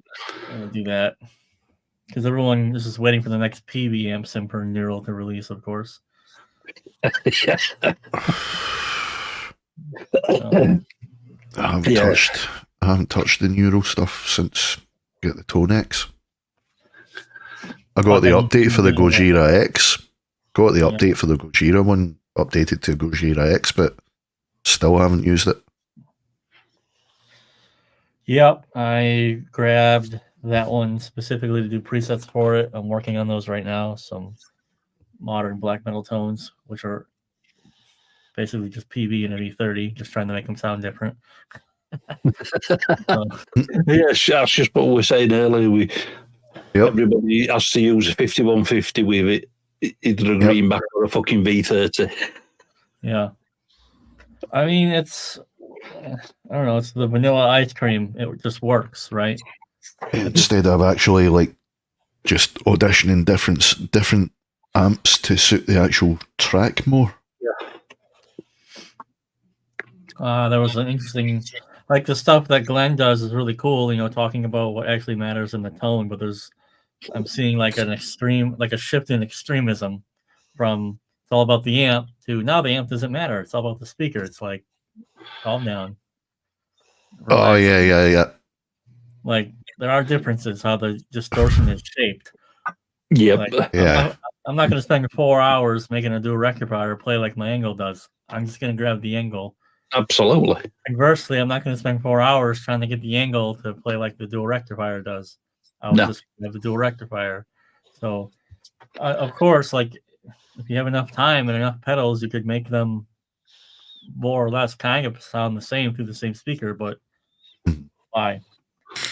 So, it's just, but I mean, it works. Like, you know, being controversial on YouTube is how you get clicks, honestly. Yep. As much as we may not like that. Yep. It's funny. A couple days ago, I was researching SEO terms for a video I did. And Tyler, this guitar channel comes up from China. And it's a girl, right? Playing guitar, whatever. But I guess in China, it's perfectly okay to be 98% naked in your thumbnail. Yeah, yep. Perfectly fine. Absolutely. 500,000 subs. Like not a bad guitar player, but I mean, like if it was a dude posting that level of guitar playing, it would be Be lucky if he had a few hundred subs. Yeah. But nothing in the thumbnails, nothing in the video. Mm-hmm. I'm just like, oh, cool. I guess China is still kind of normal, I guess. So, yeah, do that now. Shit's demonetized instantly, and video. Oh yeah, removed. Yeah, normal. I tried that for 5 minutes once. Fuck that. You did it with the Betty Page thumbnail. Normal's overrated. Yeah, and that I'm sure that video is getting fucking shadow banned. That's pretty dumb. What video? The Books and Betty video, because I've got a picture of Betty Page on the. Yeah. Tyler, you probably could, dude. Just as long as there's no organ present. If you're in China, go for it. Yep. Yeah, and it was fully China. I don't even know how it came up in the search results, but it was fully Chinese. Just comments, everything. Yeah. Yep. I'll tell you what, Tyler. You make the thumbnail. Take your picture, make the thumbnail, and I'll use it on Sunday's show. Time to unfollow this group on Facebook. I dare you.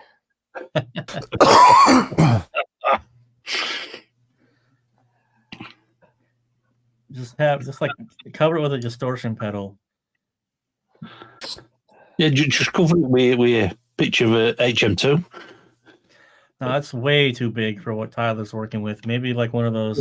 Yeah. Tone X1. Yeah, no, like one of those minis. Yeah, something like that.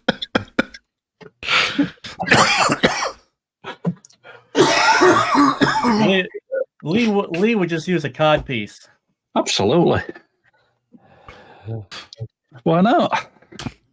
Cod piece paired with his assless chaps, and then a picture on his motorcycle. Yep. There you go. But No not shirt on. a fucking Harley, because them things are shite. Oh, from the toes. Nice. Has to be done every now and again. A bit more Indeed. chalk getting started. Adding some juice to the old vape. Yeah, don't vape, kids. It's bad for you. Take drugs instead. I don't It give a is, fuck. it is You wanna supposedly vape? bad for you, but still at least 95% safer than smoking combustible tobacco products. Also not true there, G. If you smoke all natural tobacco, like the Native American ones, that are Okay, without filtered. not Filtered even that. and processed. No, not even that. No, like off the off the reservations in the States, you get. I've heard that as well, though. They're different. They have different laws, and obviously because it's a cultural thing for them, they're not required to whatever the fuck they do. Completely different product. Completely different product. Oh, I love that when you get to taste it all over again. What? It's like what's almost as good as a bacon sandwich? Burping after a bacon sandwich. Yeah. Can we mute him for a couple minutes? Things coming out of his mouth right now. I think he's sick. Does your mom know it's past your bedtime? Of course he's sick. He's Scottish. Well, they better fucking get collectively sick before they're not Scotland anymore, for fuck's sake. Jesus. Better do something about that. It started with now they don't have anything to take away from you anymore, so now they're gonna worry about you vaping. It's the next step. They took all the big shit away already. Here's a word of advice, Block. Go back and see who paid for that report. Yep. Oh shit! I've opened up a can of worms. Sorry. I'm not going down this one because I'm already triggered to speak on this shit. I'm not going down it because these. But you are right. You are right. That would it was probably Philip. Was it the Philip Morris Group? Yeah. Yeah. It's always fucking America, isn't it? Yep. Not directly Philip Morris Group, but through subsidiaries and umbrella groups. It still goes back to them. It's all lobbying stuff, and it has nothing to do with So here's a good thing to always remember, guys. The government gets what the government wants. Absolutely. Yep. So if they actually wanted a healthy population, they tell McDonald's to fuck off with those seed oils, go back to using grease with the French fries. Yep. Mm-hmm. They would actually tell people to fuck off with these forever chemicals and plastics and water. Yeah, and GMOs. Right. So there's that. So, Sadly, Block, everybody has their price. Absolutely do. Yeah. It's a very rare Everyone. person to turn down money. Everyone has their price. I mean, I said it's all down to America. It isn't just America. Anywhere in the world. Anywhere. They kickstarted it, but it's not their fault. The rest of the world didn't need to follow their advice, but they did. Yeah. Well, this is an interesting history lesson, right? This actually goes all the way back to the decimation of Europe after World War II. And so you had a a power vacuum. You had a suck of power, like a power vacuum in Europe. And just so happened at that moment in time, the state could just, yeah, G-man, G-string over here. Sorry, I just read what Block said. I like a good joke on the French, in France's expense.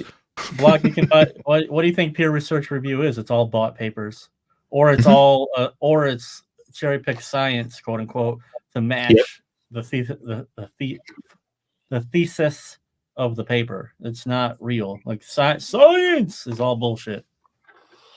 Like people conducting science in the actual scientific method is science, but science, like capital S. Science is just politics as well these days. what's the- And I watch a lot of physics podcasts, and some of the guys that I watch have even said something similar to what you just said.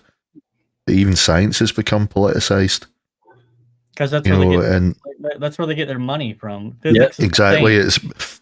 It's if they're paid to do something, they'll be the results are dependent on what they get paid for. So if you think about this, right, for some reason at the turn of the 20th century, somehow we had such this amazing understanding of physics, and we're really starting to do crazy shit, and then it just stopped. Mhm. There's been no progression in the sciences, physics in particular, especially after Einstein's theory. And he's like, you can't question him because, doing that's anti-Semitic. When the whole point is questioning the previous theory to see where it's wrong, because it is maybe not fully, but it's not the full picture, right? We don't understand everything, but physics is the same. It's all about papers and grants and making money for the university, and it's not about actually conducting research. Really, the only thing that's properly advanced is computing science. But even that's really the only thing that's developing on any kind of noticeably large level. Everything else is, like you're saying, is kind of stagnating and dragging along. Well, you remember in 1998 and year 2000, when a $5,000 computer is worse than my 5-year-old phone right now. Yep. We mentioned this before as well. Like the size of a calculator that sent, the astronauts to the moon, allegedly. took up the space of a fucking took up the size of a fucking a large room. It would take. Allegedly. Yeah, allegedly. Okay, but the computer that sent those guys to the moon was no more powerful than a pocket calculator, and it was the size of a fucking large room. And the president of the time talked to the astronauts on the moon in live TV in real time. I know. Thumbs up, big guy. You know how big that dish would have had to have been to transmit that from Earth? Yep. The size of Texas, minimum. And you maybe wouldn't have got there. My fucking Wi-Fi doesn't work if I go too far in the other direction. And how come you could see the horizon? The outline of the mountains in the distance cutting through the astronauts perfectly. It wasn't a lens effect. No, and they said it was due to it being filmed. A camera wasn't a direct feed. It was a camera looking at a feed in the space. Time continuum. At Houston, basically. Yep. They said that was why you could see everything cutting through them. They were see-through as if they were superimposed. Yeah, and unfortunately, all that technology is just not available anymore. The original tapings were deleted. Oh, gosh darn. Don't you hate it when that happens? When first ever world historical events are just whoopsie-daisy. We taped over it. Ignorance is bliss. But plausible deniability, oh, that's paradise. And it would just be way too expensive to recreate that technology, guys. Oh, let me tell you. Mm-hmm. These are exact quotes from NASA. I'm not making. With inflation, it's just far too expensive these days. Yeah, can't do nothing. But couldn't possibly. Oh no. It would all be goddamned if you're vaping. Let me tell you. Yeah. All be damned.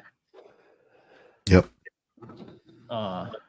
There's nothing wrong with breathing the air that's, polluted with, carbon monoxide and shit. Yep. But just don't vape. Yeah. Go suck on a car exhaust. Do yourselves a favour. Pretty soon, if Malcolm Bendall gets his way, we will be doing that.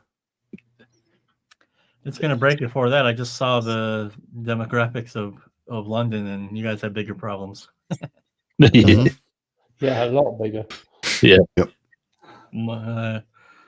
Super opposite of good. Vape thing. 1 second. See, we need Bill, and he's fucked off to bed. It just proves how unreliable he is, doesn't it? Yeah. He's gone to bed thinking of fucking nurses again. He's gone to bed more like he's gone to bed wearing a nurse's uniform. Well, yeah. Cue Lazarus, goodbye horses. Dear dear, dear dear, dear dear, dear dear, dear dear. You fuck. Yes. I'd fuck. Actually, the real answer is that's your problem if you want to do that. But this is my business, and I'm asking you not to do that, so you can decide to stay or go. That would actually be the correct answer to the vape thing. Just like smoking. Like I think it's literally retarded to not allow smoking in bars. Like that's what you do. You're going. The Clash asked this question back in the 80s, and we're still asking the same question: should I stay or should I go? Well, just dude, I have so many of my own things to worry about. I do not care if someone wants to smoke 10 packs of cigarettes a day. That is absolutely not my problem. Mm-hmm. This is why I don't get involved in any fucking internet drama, YouTube drama. I've got enough of my own fucking shit. We said this earlier on. We were talking about comedians. That's part of the problem with society nowadays is that there's too many people that are pissed off about something, not because it's something they actually care about, but they're pissed off on someone else's behalf. Yeah, They've taken upon themselves to be social fucking warriors for people that just want to get on with shit. And they're being offended for the sake of being offended for somebody else. Idle hands, Gene. Mm-hmm. Idle hands. Life is too good. Indeed. I mean, if you're doing what you're supposed to be doing, either I don't know whatever that is or whatever that means for you, but it means you're busy and you don't have time. Yep. Oh fuck.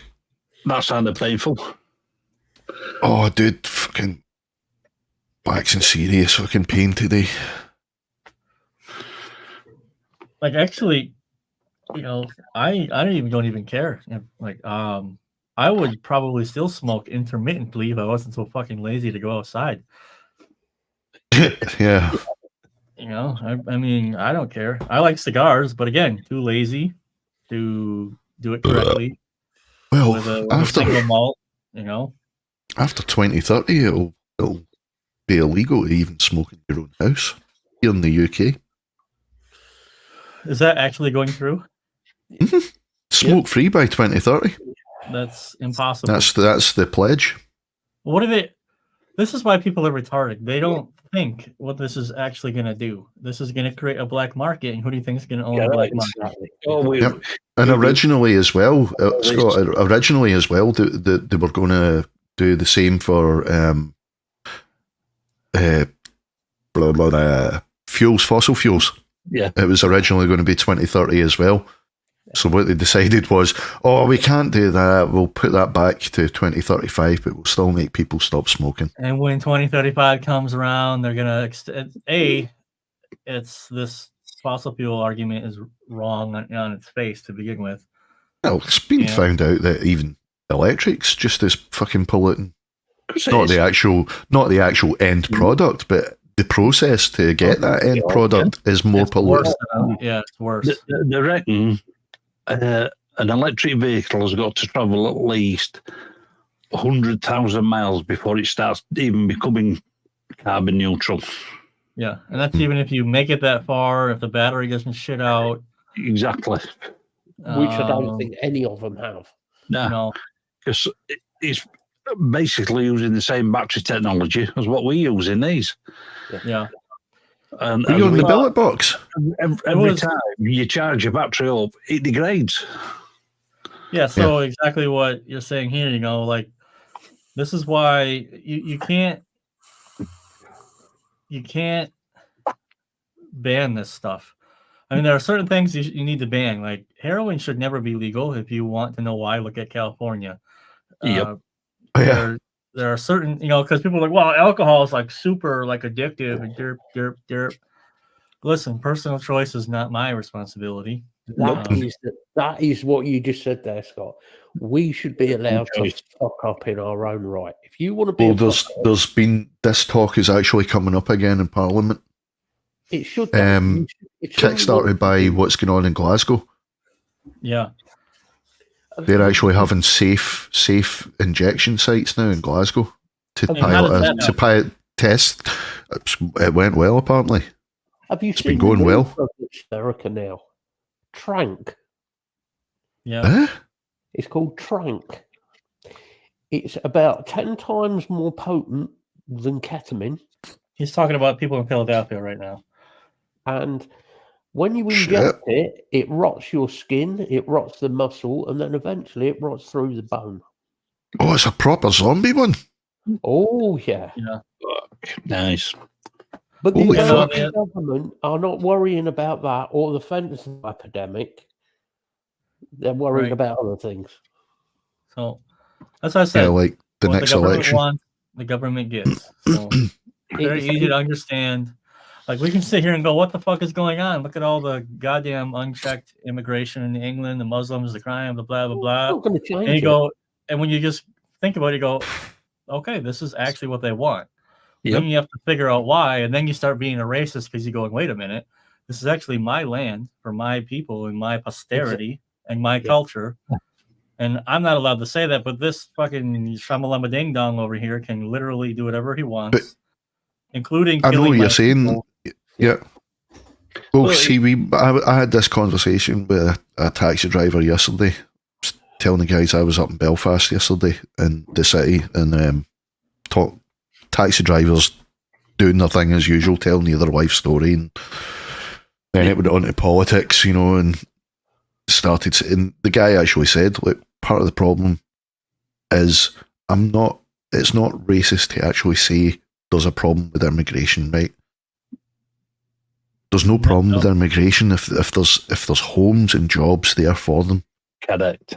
But when you're already struggling to house your own, the natives, which even sounds fucking horrible as well when you say it, but that's what boils down to.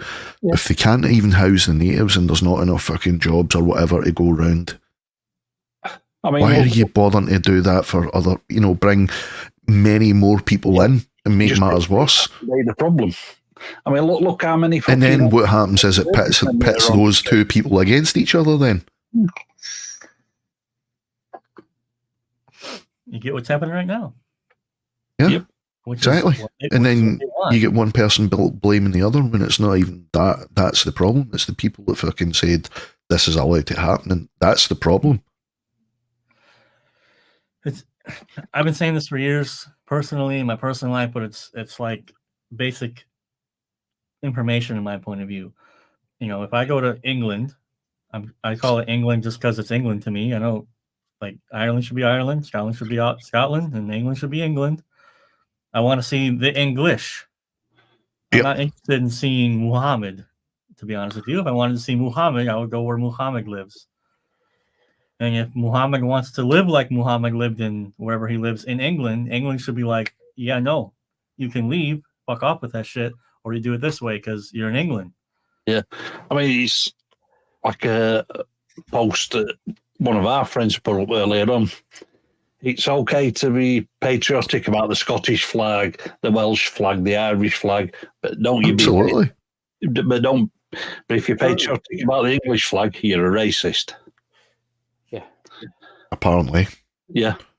Yeah, Well, I don't think there's anything with saying natives either, G, because I mean, England, when it comes down to it, even through all the history, is still a collection of the type and the race of people that have lived there. Again, it doesn't matter how many times they try to stick a black dude into your guys' history. It's not a thing. It didn't happen. But again, proving all our points that it's all moot at the end of the day because none of us are natives anyway. We all fucking migrated from one place to get here. So we're not natives to the fucking countries we're in. Well, you are in the now, first place. Sure. Oh, now, yes, but that's still sort of a straw still, man. it's just because someone said there's a line. Well, Independent Republic of Yorkshire, Yorkshire. Well, a long time ago, it really was like that because the travel distances back in the day was not what we do now. So North England and South England may as well have been two different countries. It pretty much was. It is. Yeah. So what you understand? You did have the different kingdoms within England. Yeah. So it's not. But the thing is, you had Northumbria and fucking Wessex and all that kind of shit. The more people you try to include who do not intrinsically see eye to eye, the more problems you're going to have. Correct. So, like, I don't give a rat's ass that Muslims make women wear a hijab. I don't give a fuck because it's not my country. That's their country. That's what they do in their country. It's their choice. I start to give a fuck when they want to start pushing it where it's not a tradition, which is not our countries. And they try and invoke Sharia law into a different country. No. So, but this is where I have my huge problems with Christianity. So in Poland, they're super Christian and blah, blah, blah. Well, that's not helping them any. Every single year, their Muslim and Indian population quadruples. Because primarily of the Christians wanting to be open and tolerant and forgiving. And they're forgetting the main point of what makes Poland Polish, which is their point of view and how they perceive life. I just generally have a problem with any organized religion. Well, the other issue is, you have Christianity, then you have Judaism.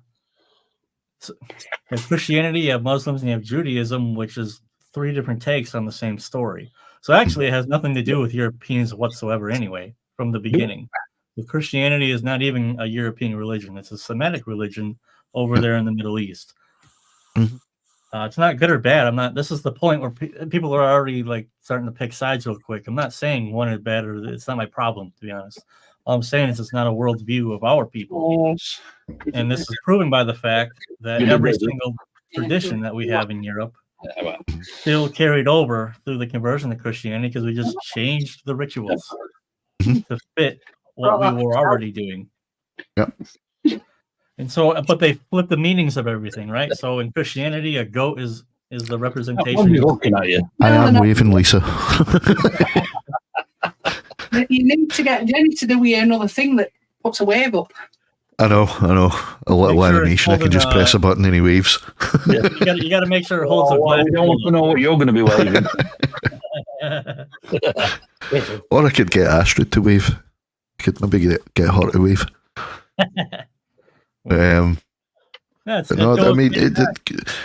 Even the Roman Catholic religion, that Christianity was only created by Roman Christianity, and it was purely as a political tool.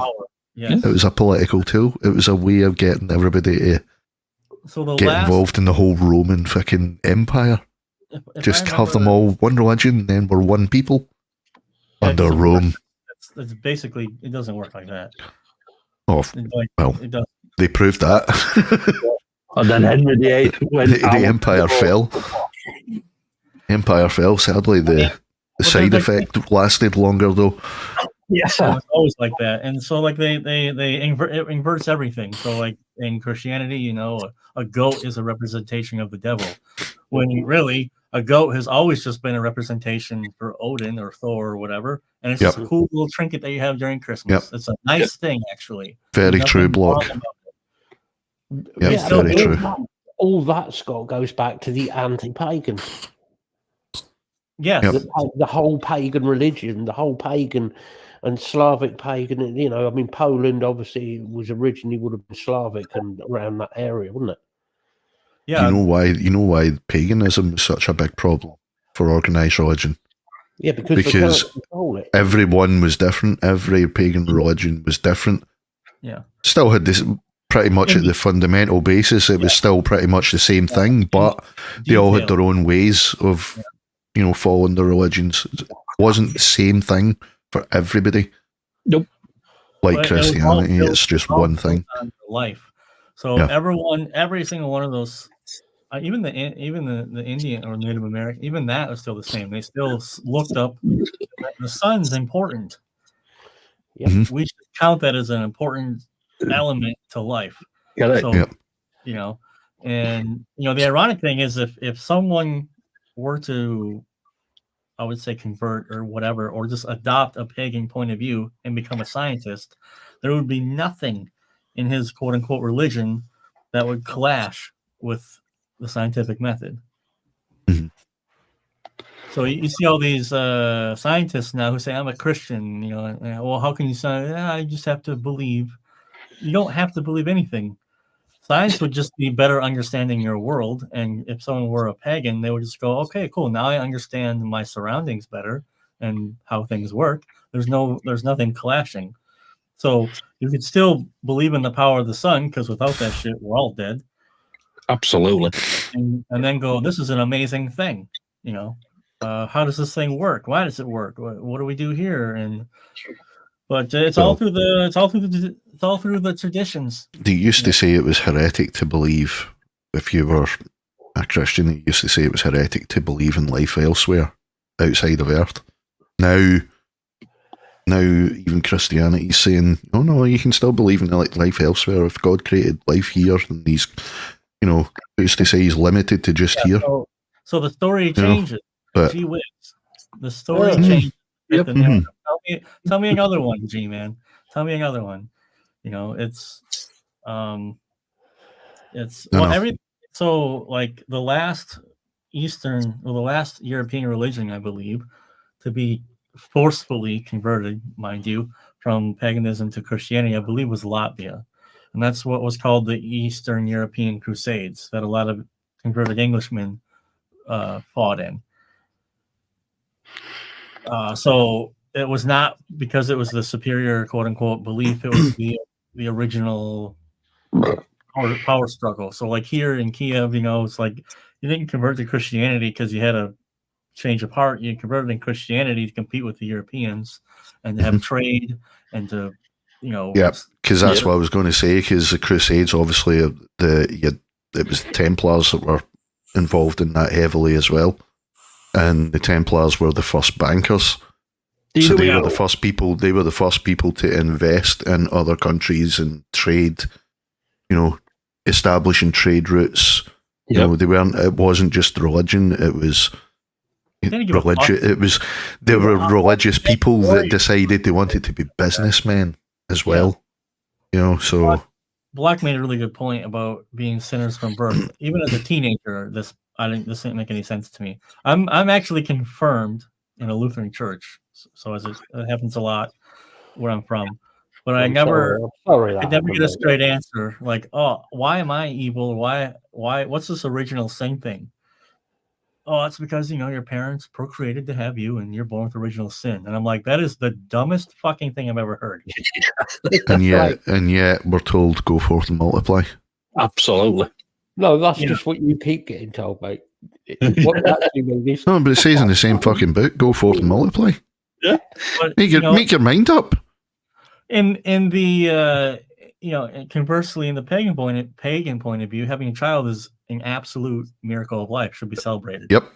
Should be the most amazing thing. You should. And the females, females deified. Yep. So look at the worldview. What would be, you know? Yeah, this shit pisses me off. Yeah, I know. we're, in my opinion, I count Christianity as a subversion of our people. And when I say our people, I mean Europeans. We're all different. I don't need any diversity in Africa. Just talk to the French. I'm sure you guys still have good relations with the old.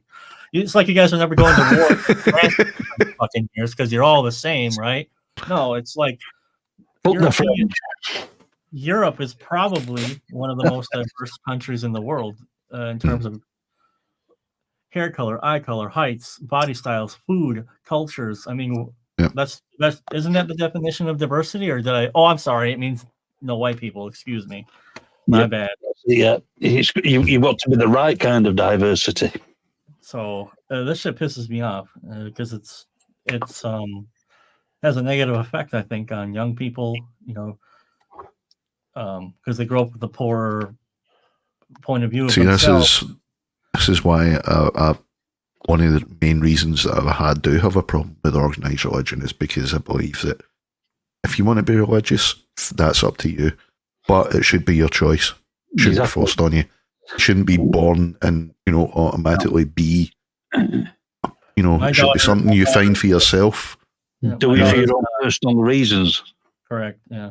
My daughter's not baptized. We got a lot of shit for that. I'm like, she's not going to be protected. I'm like, neither of my kids are baptized.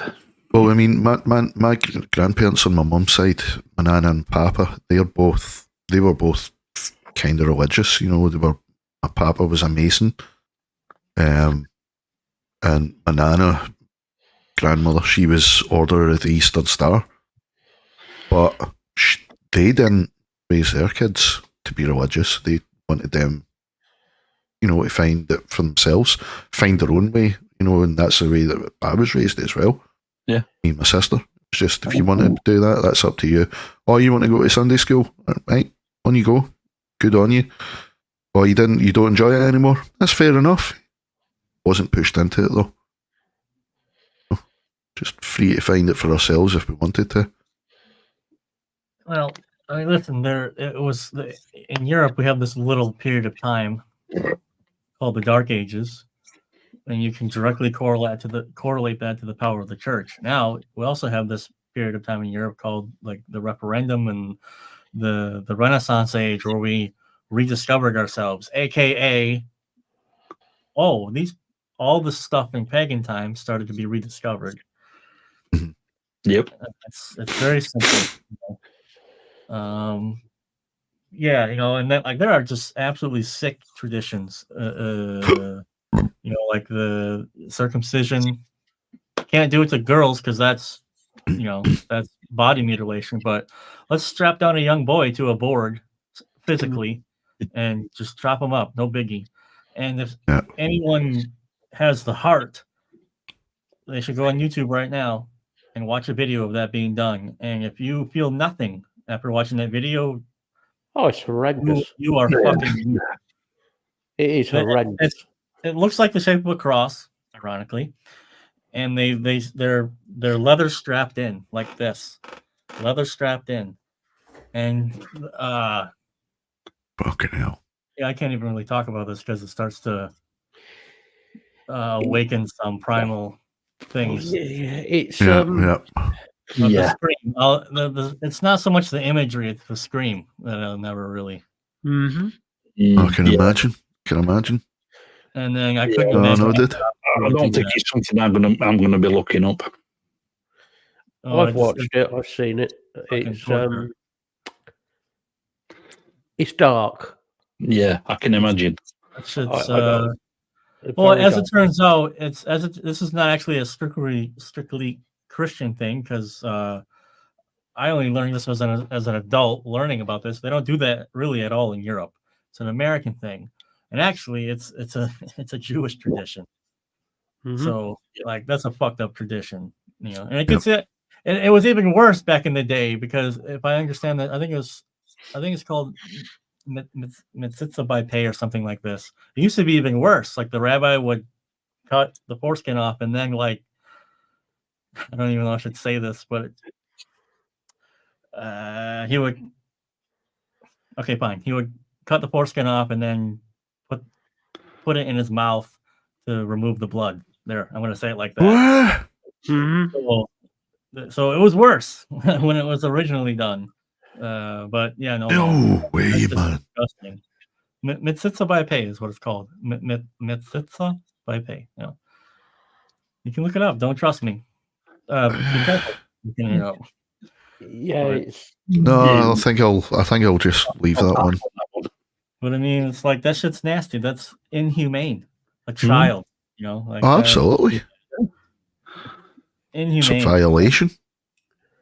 So, hold on, Death World. I mean, hang on, but is that not one of the things that a lot of the organized religions have got against some of the African traditions? Is because it's genital mutilation. Yep. That's their problem. It's Africa. That's what I'm serious. That's their problem. That's their tradition. I don't like it, but it's not me. So, who am I to go down into Africa and be like, "Come on, guys, what are you doing?"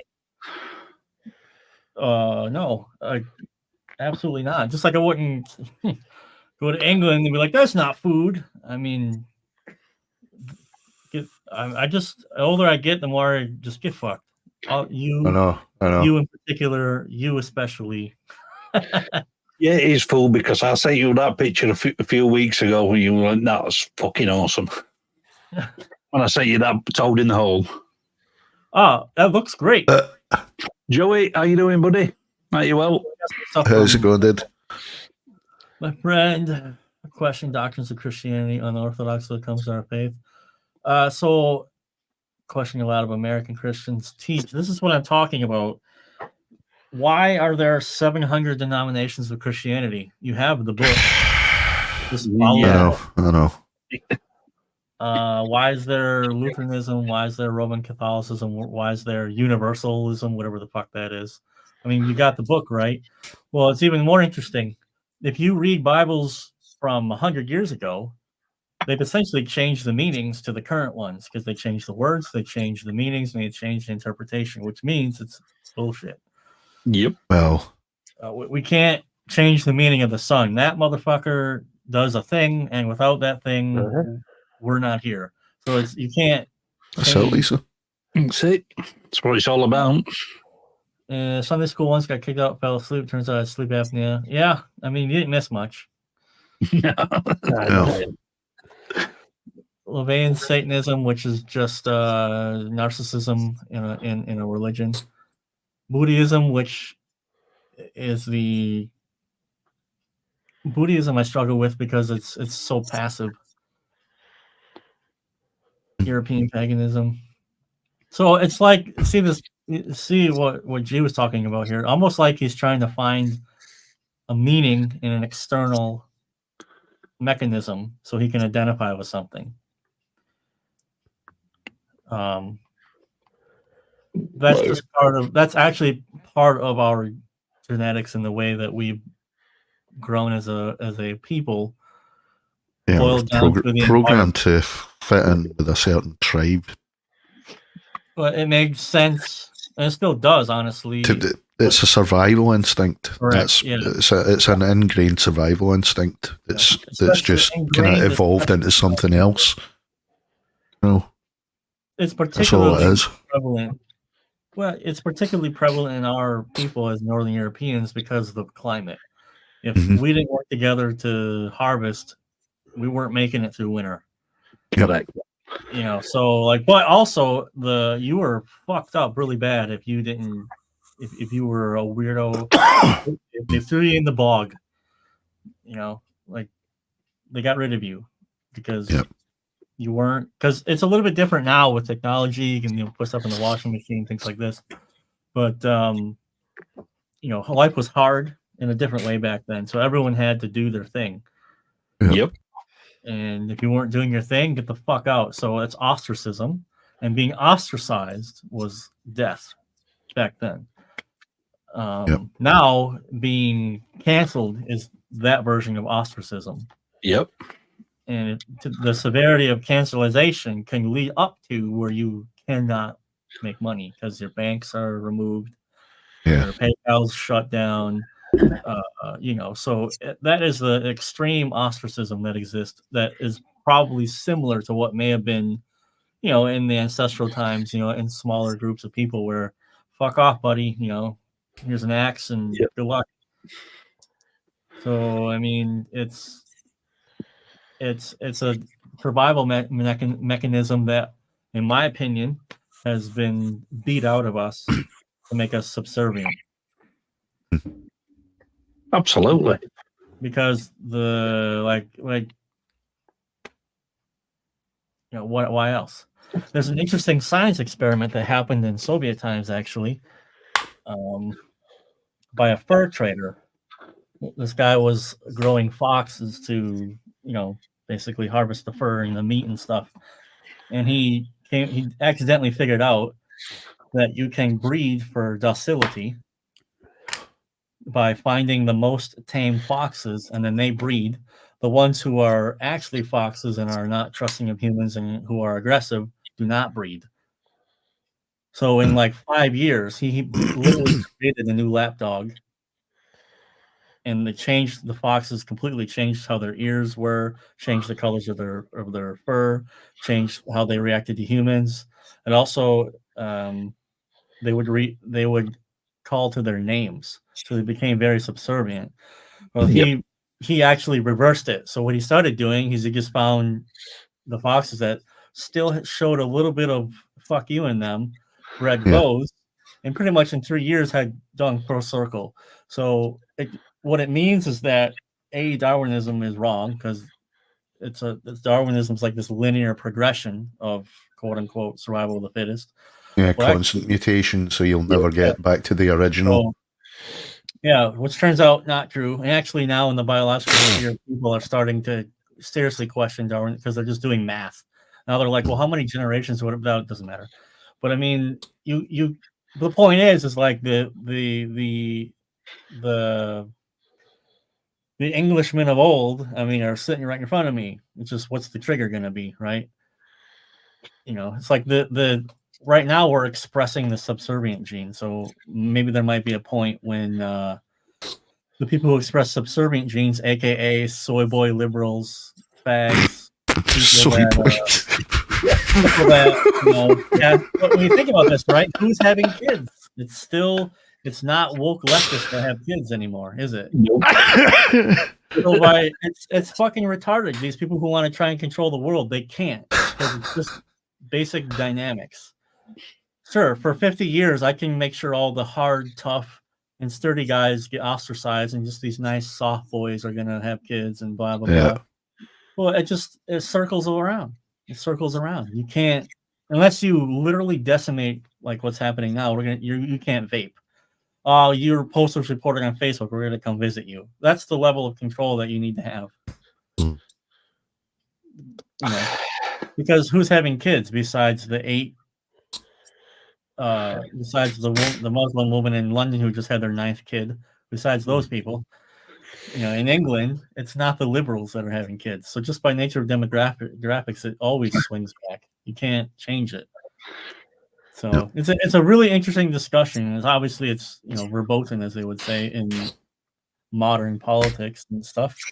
But this was an experiment in Soviet Russia. This isn't some. It was like in the 70s and 80s, Soviet Russia. Dmitry Belayev, you can search him. Right. Dmitry Belayev. Maybe it's like this. I think it was like this.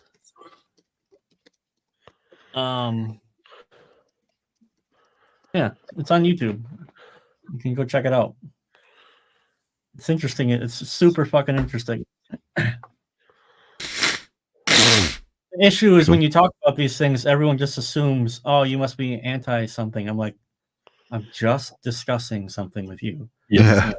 You want to look into that. It's called thinking. What? That's your own projection. These days. You can't think for yourself these days. Yeah. I asked what you described over I think you and him are going to get along. I'm Death World. I'm unabashedly pro-European pagan. I mean, it doesn't mean I have to go out and scream at the clouds. It's not what that means anymore. If paganism had been left untouched, it would just have evolved with us. But stories have always been mythological. I highly doubt if you went to a Viking in the Viking Age and went, oh, so you think like fucking Thor's on top of the mountain, he probably would have punched me. Like, no, it's a story. It's an allegorical story to not be a bitch, which is the opposite of Christianity. Yeah. You know, your life was hard, and in no uncertain terms, the gods are basically like, yeah, fucking deal with it. Crack on. Life for you. And all the allegorical stories, you know, like Loki becoming a woman and blah, blah, blah. It's all telling stories of life, how people are two-faced, go behind your back, do fucked up shit. You know, people who you love, people who you trusted can do this shit to you. So anyone who wants to go, oh my God, you believe in those stories? Yeah, sure. Yeah, fine. And you believe that a dead zombie came back and, yep, well... Yeah, and two nothings banged together and created something. No one nailed to a cross and it came out 3 days later. Yeah. Yeah. I mean, of all the religions or all the isms, I think atheism is the one that is most annoying to me. Because that is just, what kind of ego do you have to have? Be like, yeah, there's totally nothing. Oh, absolutely, yeah. That's why I'm proudly fucking science. I believe two nothings. Oh, now we have the world. So you create what? Walk that through me again. Proudly agnostic. I just if that's what you want, if that's what you think, fair enough. Yeah. If it turns out to be true, fair enough. Agnosticism actually makes logical sense to say, I don't know, man. Yeah. Yeah. I have no idea. You want to do that? You want to do that? Fair enough. Believe what you want to believe, but it's not for me. But if it turns out to be fact, fair enough. And that'd be dozy. Yeah. And I mean, the other concept that made the Vikings so difficult to deal with was that they didn't see life as a starting point, ending point. You're done. Mm-hmm. It was a cyclical nature of souls, basically. Mm-hmm. So reincarnation or rebirthing, or it was a religion of the blood, i.e., you pass down your life, you know, to your children, and so on and so forth. So you continue to live. You know, like it always bothered me as a teenager, going, okay, so the original same thing, fine. So you're telling me I have never lived before, never ever. This is the one shot. This is it. Yeah, this is it. Okay, hold on, fine. Okay, why is it this 12-year-old over here is more wise than this 60-year-old over here? Yeah. I don't know. But it's not because he's smarter, because he's 12 and he's dumb. He just doesn't learn from his mistakes. But every one of us knows someone where you talk to someone and you're like, oh, this guy's got to be like 30, 35. And you're like 19. You're like, the fuck? Yeah. Just seems to know like too much before their time. Yeah. Or is just able to just understand, like, yeah, it's all good. No worries. Or and then this other kid over here, it's like 6-year-old over here is like a forever 7-year-old. Yeah. In thought, in behavior. And so there's got to be something to that. Yeah. I don't know. I don't know. I'm not trying to say like, oh yeah, we reincarnate. I don't this is another thing that, you know, the physicists that I watch, some of the guys that I watch say, is that science is not about saying this is fact, this is how it is. It's about questioning things and then finding out if it is indeed fact or not. It's about proving one thing or another. It's not saying, you know, this is the way it is and it will always be. You know, it's got to be constantly learning based on what you know. Yeah. I mean, going back to never establishing it as being 100% fact, because we don't know everything. We're never going to know everything. Going back to the reincarnation thing, I'm like you, I don't know if I believe in it or not, but I've been to places where in my lifetime, I've never been before, but I fucking recognise them. I get deja vu as I've been there.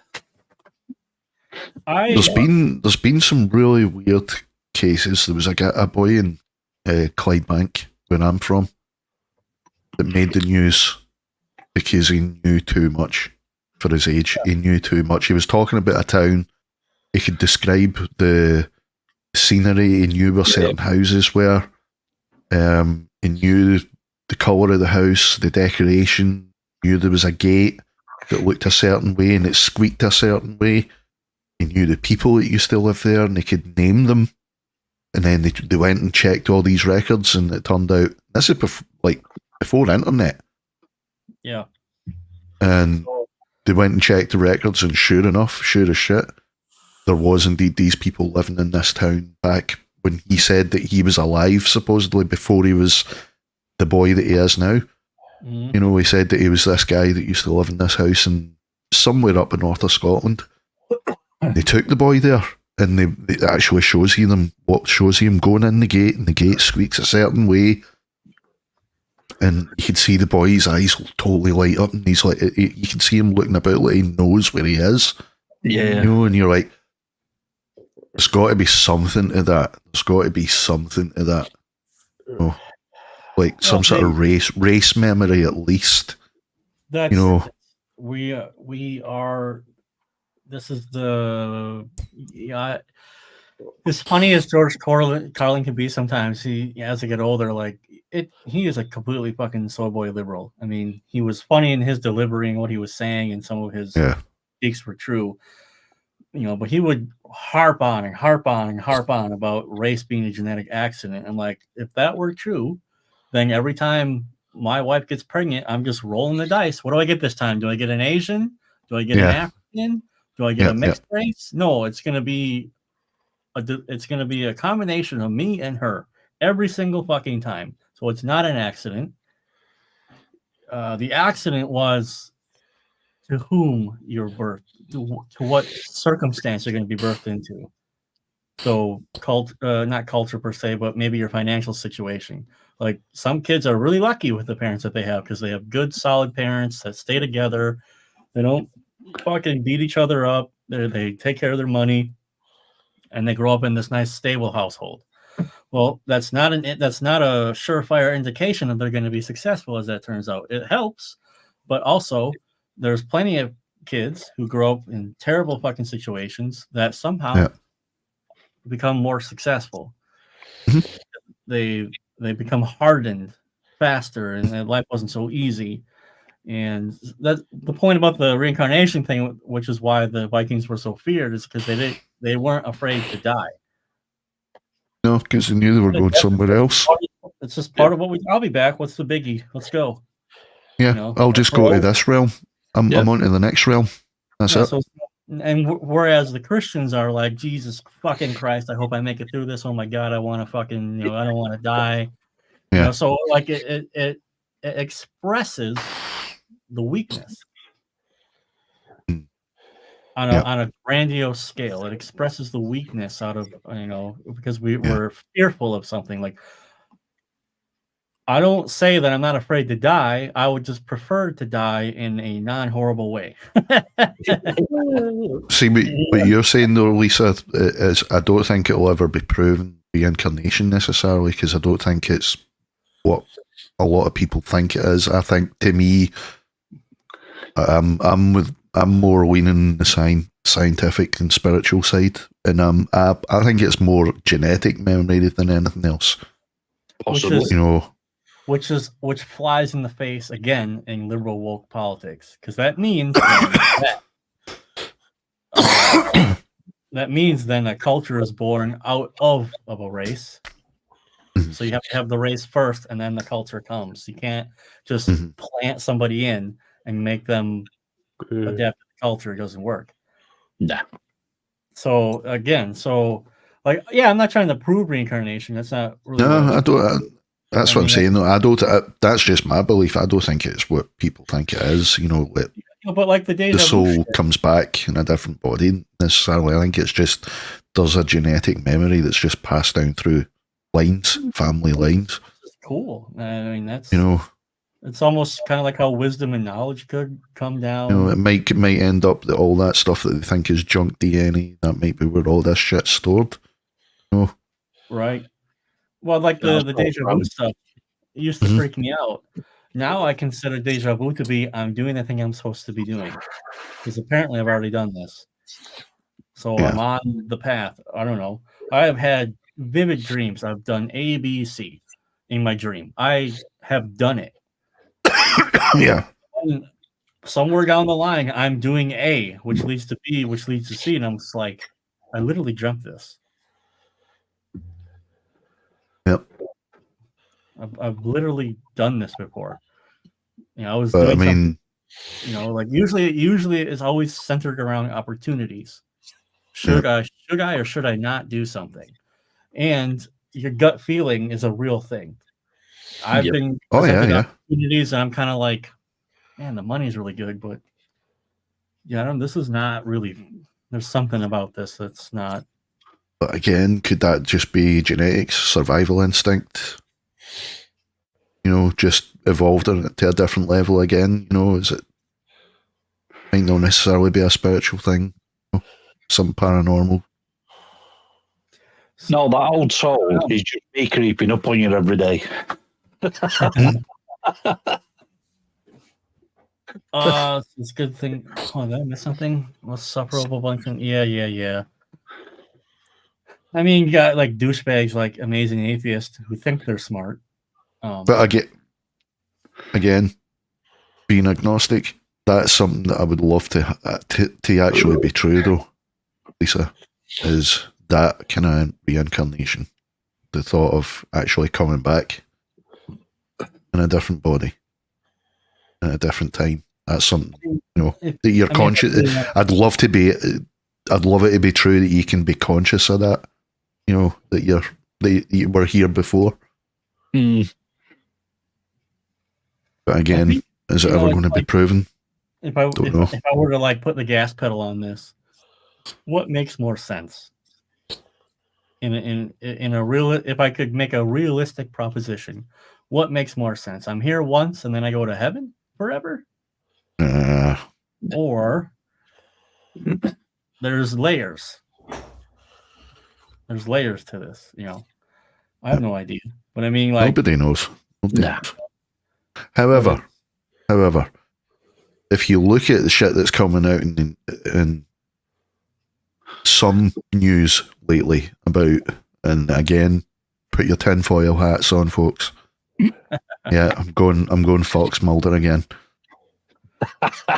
All this shit that's supposedly been going on with the Arrow, with the all fucking domain aerial fucking thingy mabob bunch, and the ATIP programs, right, that were researching anomalous aerial fucking phenomenon, UFOs basically.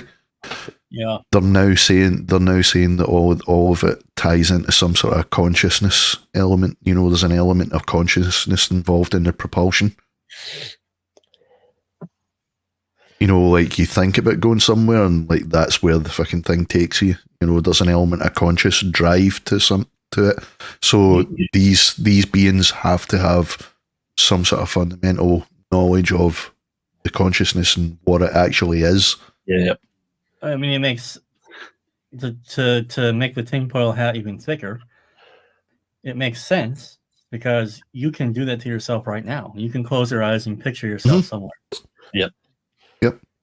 And they reckon really that's why can actually do it to the degree where they can block out all sensation and pain. Yep. So, mentioned this the other week about Darren Brown hypnotizing someone into feeling nothing. The woman went in, got a full-on operation done on her leg, open surgery done on her leg. Normally, the rehabilitation period is at least 3 days in hospital as an inpatient. Not only did she not feel any pain, normally they're under general anesthetic. She was wide awake, no anesthetic. Sat there the whole time they were slicing into her, smiling away, talking away through the whole operation. Walked out 6 hours later as an outpatient. Just no recuperation, no after medication, nothing. She just walked out there like nothing had happened 6 hours later. Yeah, this is it shouldn't be surprising to anyone because just look at any elite soldier, they have a genetic trait to be able to do exactly that. Yep. So it's not like, oh, this is so weird and random. No, the military actually screens for this behavior. Yep. And they have the training to screen these people out to find the single-digit percentile of people who can do that and function and think and ignore. And it's like, I don't want to say especially like the special forces, and you start getting into like Delta Force and freaking Navy SEALs and SAS, you know, like Spetsnaz. So, but these people are at a level of operation that is borderline psychotic, and the military expresses that to the full degree. Yep. And then, unfortunately, it just throws them away when they're done with a whole host of problems. But I mean, it's not. Well, this is not news. So it's, you know, and like here, you know, I got a couple friends who talk to me sometimes, and they will just start complaining about shit, and I just go, "Yeah, no wonder your life sucks. All you do is complain about how much your life sucks." Yep. Well, what am I supposed to do? Get a pad and paper, write down your problems, and then go possible solutions. Correct. Yeah. In other words, positive thought does work. Oh, absolutely, it does. But it has to be positive thought plus action. Yes. Just sitting there every day going, "I'm such a nice guy," does fuck all. So like last month was a terrible month for us. Like I had everything come over from customs, completely cleaned me out. I don't want to talk. Whatever. I had no money for bills last month. We were done. We were cooked. Fucking cooked. And I'm sitting here, got daughter, my wife. Now we have 3 cats. Well, daughter got really sick for 4 days. One of the cats got really sick. Shit. I got no money. And it would have been real easy for me to just sit here and try to call my dad and bitch and complain and moan and be like, "Oh, life is hard." But I remember falling asleep one night, and I just had this, I don't know, just something came and just like shoved its foot up my ass and went, "Get yourself out of it." Yep. No one's coming for you. And then I did this fucking YouTube video about free plugins, and I was just like, workshop. Woof. And for a whole week, I did nothing but obsess over the workshop, planning it, the PDFs, putting it out. Bills are paid. The PDFs after the workshop. Yeah, it's and I also believe that it can, it's like After Effects, like if you want to see how much you suck or how much your life sucks, you always view everything through that lens. Yeah. So last month fucking was gay. I mean, I didn't enjoy it. It was not a nice time, but I got it done. And it's almost like the energy of the world was like, "Hey, good job, Scott. Here, take this opportunity. Here's another one for you. Here, take this one too." And now I'm like, fuck, okay, whoa, time out. Like, I'm one guy here. I can't do it all. But, just sitting there and going, what can I do about this? What can I do about this? I can't do fuck all. Then it's not a problem I'm going to worry about. So let's move on to the next thing. What can I do about this? What can I do about this? And actually, the mental health is way better when you're just focused on trying to actively solve a problem, or what can I actually do about this? Or can I not do anything about this? Like, can I legitimately do nothing about this at all? Okay, then why am I worrying about it? Absolutely. I mean, it's like at work.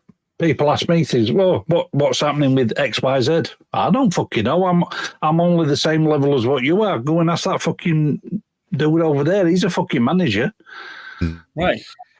I can't do fuck all about it. Don't put that issue on my shoulders. Yeah. Put it on his shoulders.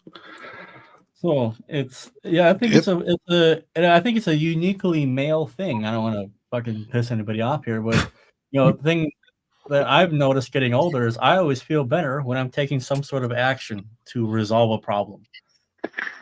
Where I'll tell you straight up. Whereas with Stacy, sometimes all she needs is a good 10 minutes to bitch about something, and then it's fine. Yeah. Totally fine. But it doesn't work for me. I can't sit there and complain about something. It like exacerbates the problem inside of me. And I get fucking mad and I get pissed off, and it just worse and worse and worse. And then I'm like, God damn, I can't even do anything about this anyway. Why is it pissing me off so much? Been there, done that. It's I think that would, if we shifted how we dealt with mental health between the sexes, I think it would help a lot. Because I remember growing up as a kid, doing work with other dudes was like a therapy session. Hey man, how's the missus going? Fuck yeah, I don't know, man. We're having a rough spot, don't know what to do. Oh, have you tried doing that? Hey, that's we're working. Oh, that's I should check that out. Yeah, cool. Hey man, hey, good idea. I'll check that out tomorrow. All right, bring over the hammer here. I got through the process of putting something together through the working, the therapy session comes out, as it were. Where if we were sitting in a chair and I'd be like, hey man, how's it going? Yeah, man, fine, good. How are you? Great. So tell me your problems. Why? They're not your problems. It's just different. And again, just because it's different doesn't mean one is better or worse. Again, before you guys start fucking, not you guys, but anyone who might watch this go off with fucking rock. I mean, it's like Matt says on his show.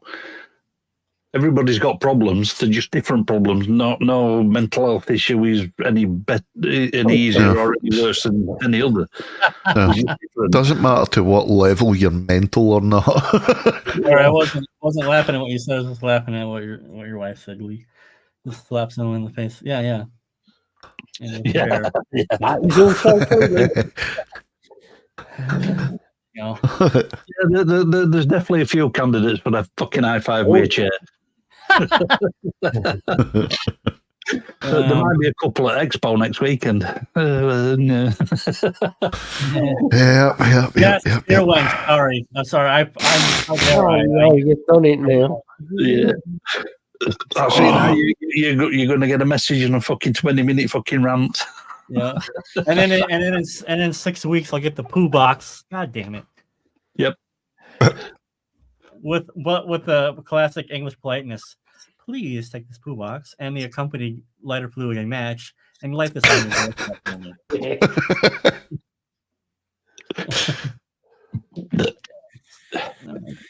This is what's really, really missing though, like actual conversations for actual conversations. It's really nice over here.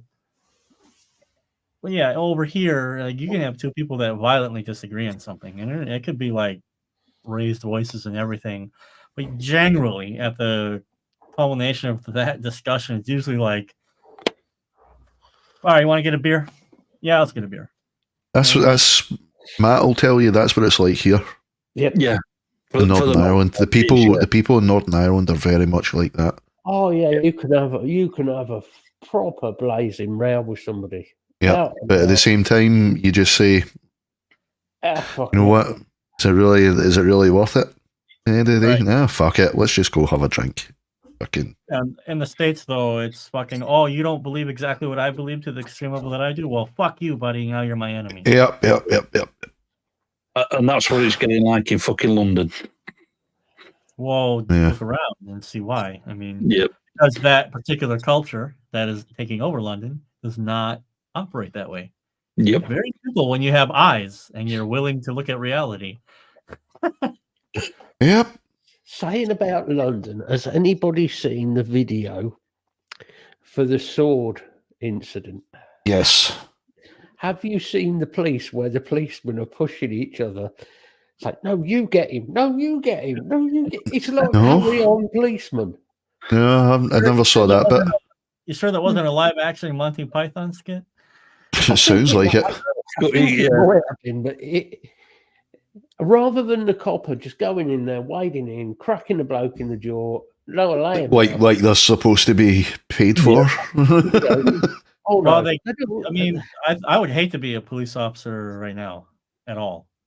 Especially down there, yes. Any capacity, because you can't do anything. Like, they're fucking criminals. So that's it. If you're dealing with somebody who is waving a sword about, a samurai sword, They've already attacked a 14-year-old child. Killed. Well, Yep. killed. Yeah, their rights have been forfeit. They will be detained. Oh, Absolutely. Necessary. Gloves are off. Gloves are off. There are no rules. Fuck you. You're going down. That's it. Yep. I mean, that's like, yeah, that's pretty much fuck around and find out. You know, like how it's meant to be. You know, like I understand. You know, the police are supposed to be like a community building force, so you can't build a community when you have diversity to that level, because there's no common thread. Mhm. Because everyone's like, well, I'm sorry, but as a transgender queer robot Tyrannosaurus Rex, I really took offense. It's like, yeah, I'm sorry, big guy. I mean, waving swords. Yeah. All right, I mean, next.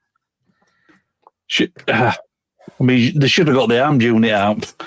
Quick fucking rifle shot to the kneecap, boom, down. End of. Well, Don't know about shot to the kneecap. It'd have been somewhere else if it was me. Well, yeah, I mean, it exemplifies this to the extreme level, where the criminal has more rights than the victim. Yep. Yeah. You know, there's this movie called Liar Liar with Jim Carrey long time ago, like Yep. something. Where there's a bit in here where the old lady in the show is telling Jim's character, like, you know what? I had a friend who had her house burglarized once. The burglar fell down through the window and cut himself on a butcher knife and sued her and won. Do you think that's fair? And the guy was like, no, I would have got her more money. And she's like, Yeah. that's why. This is why. Funny you say that. Tyler, who was in earlier, I don't know if he's still about, but he was telling me a story about somebody he knows. Went away for in America. Went away for 5 days. Somebody decided to break into their house. So they get up on the roof, they go in through a skylight, fall through the roof, break both legs, and are on the floor for 5 days. When they get home, the person whose house it was got arrested for the fact that he fell through the skylight. Yeah. Fuck's sake.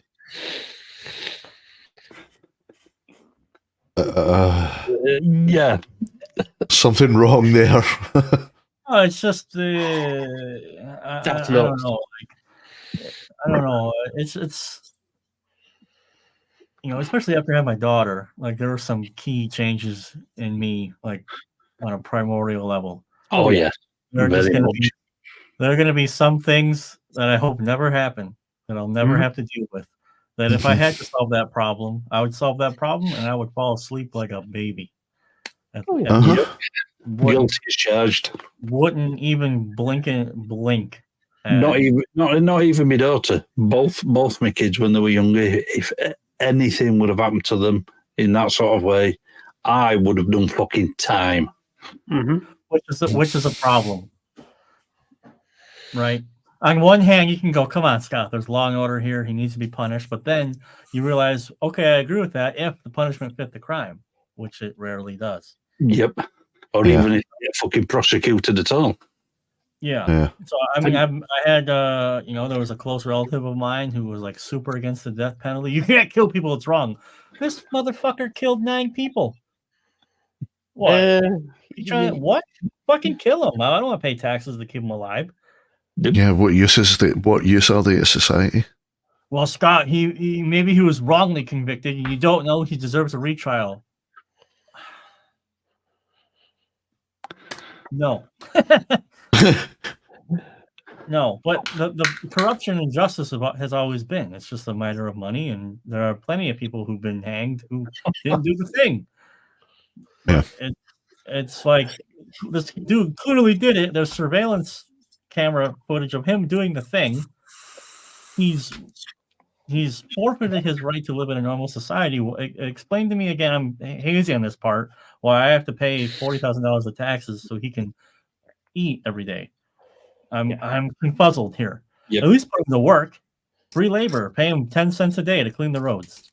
Earn his way back into society by working his ass off, by being a contributing member of society somehow. And then if you're talking about your child, depending on the crime that is committed against that child. If it's something where the child is killed, God forbid, that, I mean, don't even warrant thinking about. Or Yeah.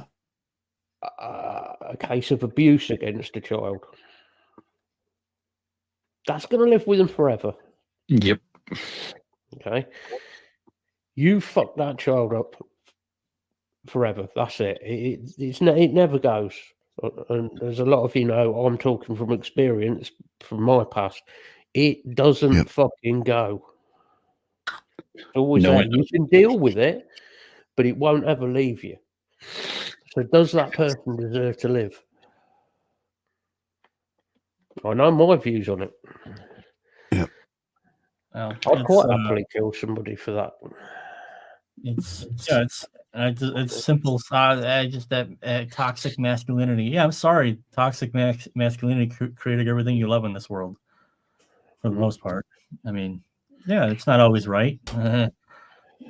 But there are 700 toxic Karens I can name off the top of my head right now who make it worse. Absolutely. So, but it's I don't know. It's a really interesting discussion, and it's sad that things that are actually important are not discussed. No, they don't. That's, I think in one, the American idea went off the rails pretty quick, but I think the idea still makes sense. Listen, you got to have some kind of governments to deal with certain things. It has to be done. But if you want to smoke cigarettes or not, I care less than 0% about that. Go away. I agree with you, Block. Life isn't fair. Deal with it. Yeah. No, that's right. My dad would say that shit to me all the time. I'd be like, "Oh, it's not fair." He's like, "Yeah, well, fucking life ain't fair. Get over it." And I'm like, "Doug, you're a dick." And I'm like, "Thank you, Dad, for not fucking sugarcoating things to me." I always be like, because we had snowmobiles and stuff in the wintertime. I'm like, "Hey, Dad, on Saturday, I want to go with Danny, and we want to go ride the trails for a couple hours." He's like, "Yeah, cool idea. How are you going to pay for the gas?" What? Dad, come on, man. What do you mean? Like, well, the fucking driveway needs to get shoveled. Why don't you wake up tomorrow at 4 o'clock and help me, clear the driveway out? Come on, Dad. It's just a tank of gas. He's like, yeah, okay. I guess you don't want to go that bad then. So guess who's getting up at 4 o'clock in the morning and helping Dad clear the driveway, which literally takes 45 minutes. And I got a tank of gas for the sled that weekend. It's like, holy fuck, dude. Another classic with my dad. So during the summertime, I still wasn't. It was summertime. I would always be responsible for mowing the lawn. We had a bunch of acreage. He's got a business there, so we had a big ride on mower. He's like, Saturday 9 o'clock. I need to be on the thing taking care of the yard. And I remember one day it was just hot as fuck, humid where we're from, just hot and humid, not a cloud in the sky. I knew it was just going to be an atrocious fucking. And I just go, Dad, God, it's hot out there. I just don't really feel like doing this today. He's like sipping his coffee. He's like, the cool thing about work, Scott, it doesn't matter how the fuck you feel. So go mow the fucking lawn. So, yeah, I hated my day. Because I wanted to go, okay, little guy. Oh, you don't feel good today? Oh, you don't have to take care of your responsibilities because no biggie. Some of the best shit he ever did for me. Because last month, if I was behaving the way that I behaved then, it would be like, oh, who's going to take care of this problem for me? Oh. And that's, I struggle with that. And so I'm very thankful for it. Super thankful.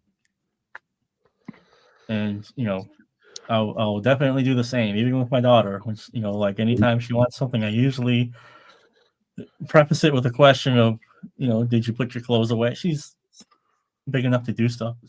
I'm like, did you put your clothes away? Did you make your bed? Usually there's some preface trying to establish some kind of system here where there are not expectations that match her age. Yep.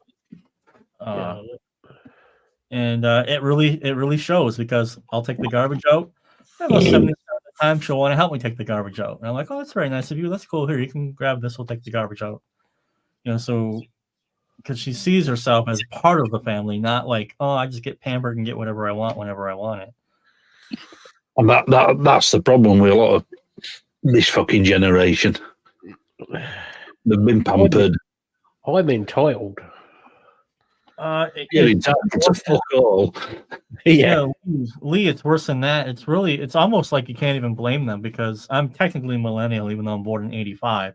So you can say ascend Gen X or very, very early millennial. But I grew up with fucking Gen X parents, like a hardcore Gen X dad. Work, shut your mouth, get the job done. Yep. Don't bother me with your shit. How's that? It's not my problem. Man with the gold makes the rules. My house, my rules. Don't like it. Fuck off. Type of thing. So people who were born later than me and who became parents younger than me or around my area, also in the States, grew up with a very fucked up guinea pig test idea where we're all winners. Everyone's special. That happened during my time so I'm graduating high school. That was really starting to come into the school system now. So I went to kindergarten in 1990. I got the fucking kindergarten sit down, fucking call your parents type of kindergarten class, right? It was all fun and games and stuff, but you had fucking rules. Yep. First grade, second grade, elementary school, there are rules. And if you don't follow the rules, there's going to be, there's fucking middle school the same. The last 2 years of high school, things really started to change. The first thing that changed was the grading system. So it used to be in the States, if you wanted an A, you needed to have a score between 100 and 93. So it meant something to get an A. The last 2 years of high school for me, an A was anything between 100 and 90. B, 89 to 80 or something like this, right? So they made the grades easier. So, of course, everyone shot up in grades just because you changed the grading scale. The same thing they did in the UK. Yep, happened over here. So there was an experiment done to our generation of me as kids, or if it wasn't for the type of parents and uncles and grandparents I had, probably would have been worse. Because my grandpa was the same. He built a business, sold it, he was retired. My uncles all ran a business. My dad runs his own business, and they're all just hardworking people. So that's what is normal to me. You ran a business, you work hard, you don't complain, and you just get the job done. So that was my formative years growing up. And so, life was still really hard when I got out of high school, but at least I didn't have the unrealistic expectation that I should just get shit because I breathe. Yep. Yeah. So you've got to fucking go out there and earn your fucking crust. But I mean, my sister, who's younger than I am, you can see the difference. I'm not going to talk bad about her, but I can tell you, there are certain things that she will revert to when things happen in life that she doesn't like, that are not congruent with a successful life, whatever you want to define that as. Yeah. So, it sounds like somebody that me and Lisa know, but this person is actually older than Lisa. Yeah. That's fascinating. Yeah. And he expects everything handed to him on a plate. So that could be upbringing or preferential treatment. Yep. Dude, I look back at my childhood, and the more I thank my dad more and more, honestly. I mean, listen, my dad and I came to hands sometimes, but looking back, god damn, I deserved it. I was being such a fucking douchebag. What's changed? Well, I mean, yeah. But I mean, I remember we were talking about it, and he said something like, "Yeah, we threw hands sometimes, and I feel bad about that." I was like, no, I've thought about those things before, and yep, I deserve that one. Yeah. there was a good reason for that. It's all good, man. You know, the things that fucked me up more were the step parents that would do that for no reason. Yeah. So there's that, right? I'm not saying beat your kids, people. Calm down, fucking don't be dumb. But I mean, you No. know, There's boundaries, there's rules.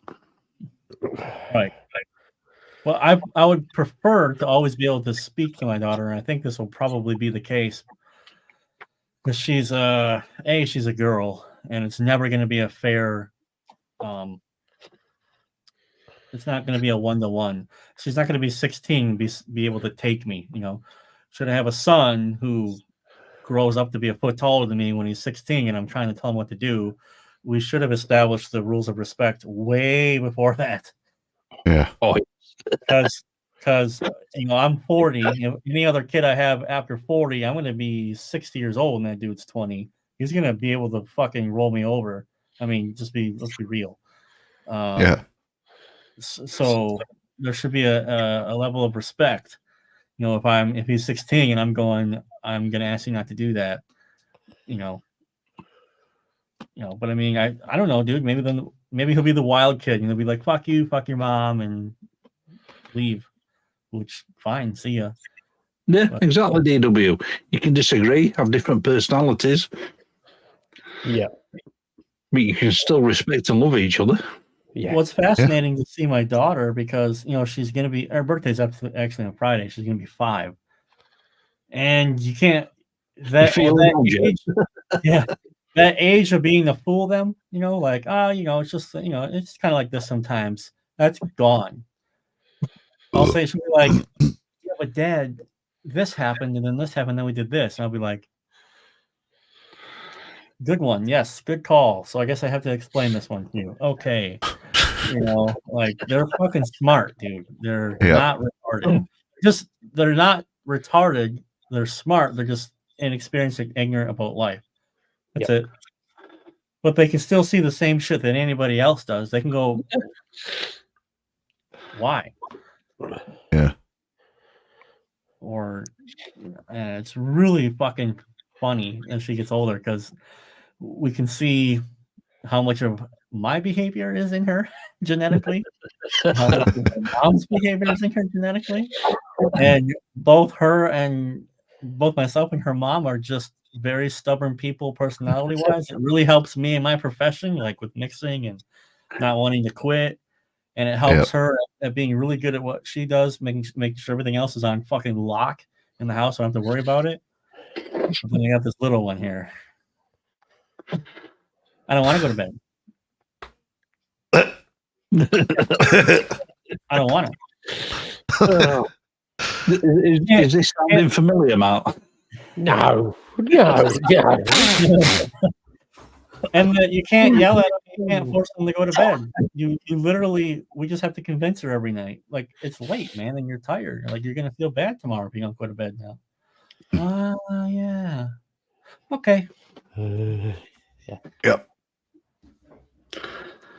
It's fucking fascinating, these little dickholes.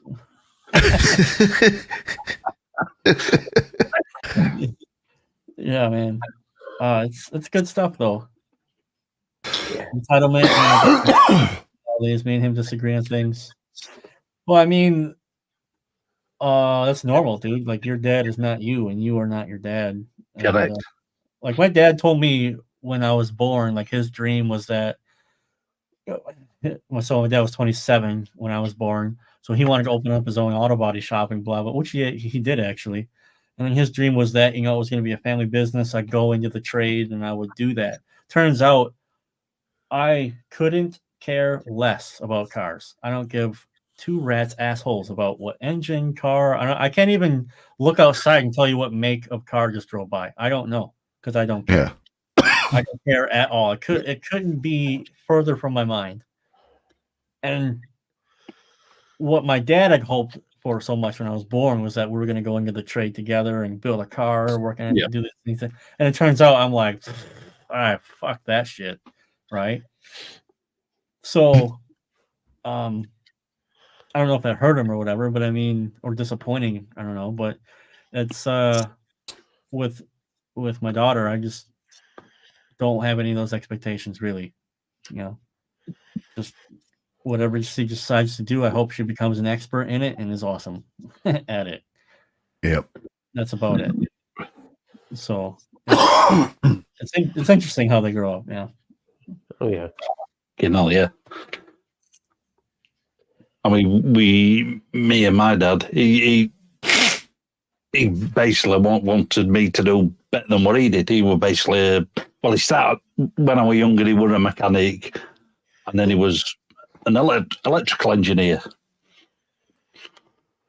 But he didn't want me to be doing sort of mechanic job, getting covered in fucking grease and shit every day.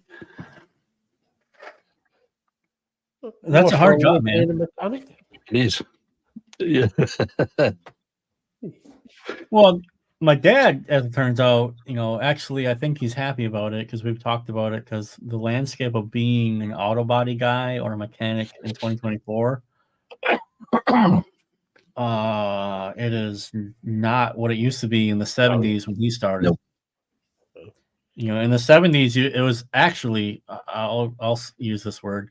In the 70s, you almost had to be an artist to be able to bang that finger out correctly, sand it out correctly, bond to it, that shit smooth, match the paint colors, paint it correctly, and you actually needed to be really fucking good at this. My dad tells me now, somebody will hit a deer, it's 9 times out of 10, the insurance will just claim it as totaled because it's more expensive to order the plastic finger from China to get to the body shop. So the insurance will total it, pay out, and those buy a new car. Yeah. The only jobs he would probably make money on is if it's like classic work. He does anything. He can do anything that comes in the shop. And the thing that my dad has had to do is he's had to get up to terms with all the computer electronics in vehicles. Yeah. Yeah. Oh, my dad is fucking amazing with wiring and electrics because he has to be. Because if the blinker's not turning on, you can't give that to the client without a functioning blinker. No. So you gotta figure it out.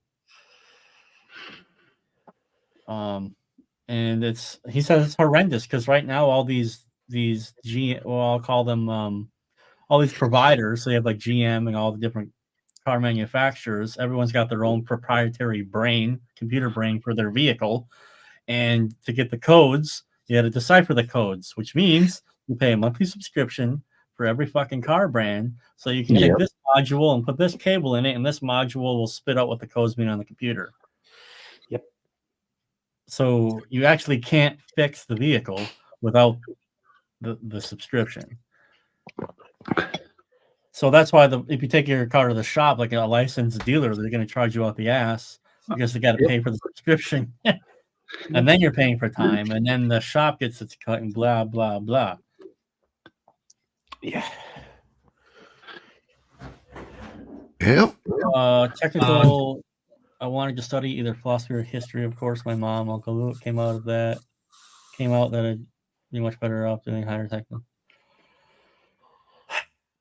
This is a whole different conversation because philosophy and history, I think, should be a lifetime university thing. That should be your job. I must admit, philosophy is one thing I wish I'd done. I do read philosophy. CDW. See you later, bud.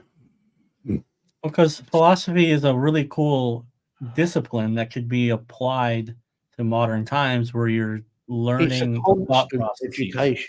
It's a constant educational process. Right. Yeah. So that had been my go-to rather than what I did. Well, you would need to rehaul the university system. I mean, in America, we call it college. And then there's like community college, which is a level under. I don't know if you have like university. Is there like a cheaper thing that you can do that's not university, but you can still get a degree in it? It's usually trade stuff. Yeah. So like mechanics. We call that college. Okay, fair Yeah. enough. So, I would argue that most people going to university now should be in college instead, learning I a did- physical, learning an I did actual college. trade. I did college. I did university. I came out with honours, and I came out with a doctorate at the end of my trade. Now that is used to me because of my disabilities. What was your What trade? was your doctorate? Yeah, Yeah. I've got a doctorate of What was your doctorate, though? mechanical engineering. Shit, man. No wonder he's schizophrenic. This fucking dude's a genius. No, I'm not. Yeah. I'm an arse. I'm an arse. Yeah. So it was, But you're an arse that knows a thing or two. Yeah, but like that post I put up earlier, right? Just because somebody has a degree, just because somebody has letters after their name, and I could say, "Oh yes, I'm a doctor," it doesn't mean I'm intelligent. It doesn't mean that I'm better than anyone else. It doesn't mean I'm more intelligent than anyone else. No, it you just were- means You were that I taught worked something. hard to get that. That's all it means. I mean, it's like at work when they keep pressuring us to get Cisco qualifications. Well, it's not going to make me do my job any better. And people that come in with it's just a piece of fucking paper. It don't mean they can do the fucking job. The thing is, Lee, you could study and knock yourself out, and you could end up with a doctorate, and you become a Yep. professor in network engineering and all of the rest of it. And then Would the it white make your- Would it make your life any better? No. Not really. if it's not congruent with your life goals, which is a problem because I remember being 16 and my guidance counselor, so where are you going to college? University. Where are you going to go to university? Dude, I'm not even fucking in high school yet. Well, it's a money racket. Everyone Yeah. makes money off of it. Well, there is no money in it for them, for the guidance counselor to go, you know what? Dude, I saw you in shop class. Man, you're fucking really good with the tools and spatial awareness. You should really consider carpentry, dude. I think you'd be a kick-ass carpenter. No, they want you to fucking, you know what, man? I think you should be in IT. You should go learn coding. That's what you should do. Go be a coder. Well, it's same over here that they're complaining that there's a skills gap. Well, yeah, because when Labour, Democrats to you, Scott, were last in power, they were not necessarily forcing, but encouraging everybody to go to fucking university. Well, where's all your fucking carpenters, your leckies, your Plumbers, plumbers? brickies. Yeah. Dude, do you know how much I wonder why.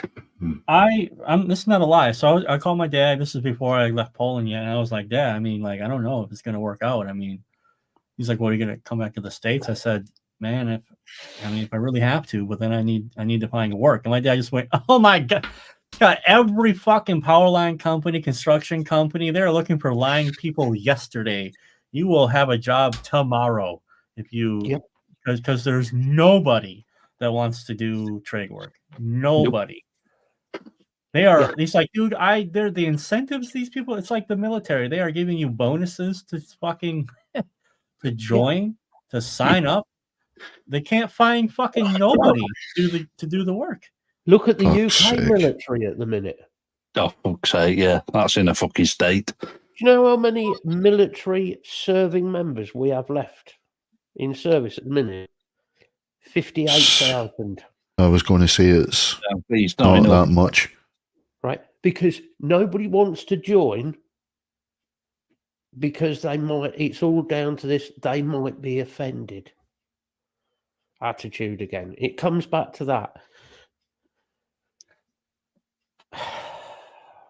If you're gonna join the military, you're gonna get shit at you by your mates, by your fucking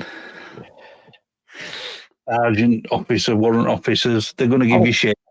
Oh yeah, I know about that. My dad was was a regimental sergeant major, 22 fucking years. Fuck, you must have had a really good childhood. Oh mate, I got fucking some beatings. Hold on. Let's add. Did you deserve them though? Oh, most of them, yeah. Yeah. But it does. You're right in what you said, Scott, about Dad. You know, it does. Most of what he told me at that time, I look back on now, and I'm like, well, he's right. Yeah, yeah. Yep. That's it would be like Exactly, bloke. and that stupid. You'll get through. God damn it. Yeah. No, it's no, and it comes into dynamics as well. You know, I mean, like when I was so I never actually graduated basic training because of the prior the prior injury to my nerves. Turns out like the army wasn't going to let me stay in, but I almost graduated, so I went through a lot of the bullshit. Yep. And I was very happy that it was male only, because they changed it to co-ed after that. Yeah. And it completely screws up the male dynamic of training. I mean, like drill sergeant would come in 5 o'clock in the morning. He got 5 minutes to shower, shave, get dressed, and get on the PT field, the physical training field. 5 minutes. We were all sharing showers. We were all 3 of us pissing in the same toilet. No one gives a flying fuck. We have 5 minutes. Yep. Now, I mean, how are you going to do that with a female in the? I mean, they're segregated still. They're still segregated. You know, you're not in the same bunks and whatever. But I'm sorry, when I see a pair of titties, I'm really not thinking about what I'm. You know, I'm like, ooh, okay. Especially when I'm 20. Yeah. No. Yeah. You can't stay in. You can't stay concentrated. It's hard enough because a lot of these guys, you know, it's all different ages. I was in basic with a dude who was like 31. So he's been living an adult life already for over 10 years, you know, drinking, smoking, doing whatever he wants to do. Well, you can't drink in basic, you can't smoke in basic. And now you're back to being told whatever, you can't do fucking anything without permission. So I just can't even imagine what it would have been like to do that. Probably was hard, like difficult. Yeah. Even more than it needed to be, honestly, because it is a huge culture shock. You know, like they're all nice to you and shit when they're processing you in, and there's kind of some leeway. There's not a lot of rules. You just don't be rowdy, don't make a lot of noise, and then you get on the cattle car, literally. And in Fort Sill, they call it crossing the tracks. You cross some railroad tracks to the basic training area. Yep. And you go dump, and then the drill sergeant turns around. He says, "Quit looking at me. I want your faces in your bags right now." So you got to take the cap off, put your face in the bag, and shut up. And then you roll to the stop, and then he's like, "Okay, my name is blah blah blah. I'd like to welcome you to Fort Sill. At the end of this training, you're going to be completely, you know, still talking to us normally. Like, and this is the last time, you know, I'm going to talk to you like you're worth my time." And then kicks off. You know, and it's a shit show for like the first day. Just they're breaking it off at your ass for like a day. It's all designed to get you to stop, not thinking per se, but to start working together. Yeah, that's what it's all about. You know, Because a unit. You know, because I remember finishing my task before time was up, and standing at attention like, "Oh, I feel proud of myself. I finished," just for a drill sergeant to come over and be like, "Oh, Elliot, huh? Oh, yeah, fucking Private Elliot over here. I think he's fucking high speed because he's all fucking done and standing there. Look at your battle buddy, Elliot. He's fucking struggling. Oh, look at fucking asshole Elliot over here standing here, not helping his fucking teammates out." Kicks my bag out of the way. You know, you fail because you're not helping anybody. You know, so yeah, it's they break it off in you, dude. So. Like, Block, if you want to invade the UK, please do. Please invade. You know, we could do with a half decent government. Well, that doesn't mean that we're not prepared. Just because we've got low numbers. Oh well, it's the quality of the numbers they're in, my good buddy. I've seen some videos of the English market, and I have some questions. Oh, but the Americans even worse, dude. Like there was a campaign in America for like 4 years. My mom's wife, all this crap transgender, like literally pushed for. Oh this. yeah, we've got that going here. Yeah. And then the shit kicks down with Israel. All of a sudden, all the army commercials are full of white dudes again. No talk about being gay anymore. Again, I don't know. They must have figured out that gay people or these tranny people generally don't join the military. Nope.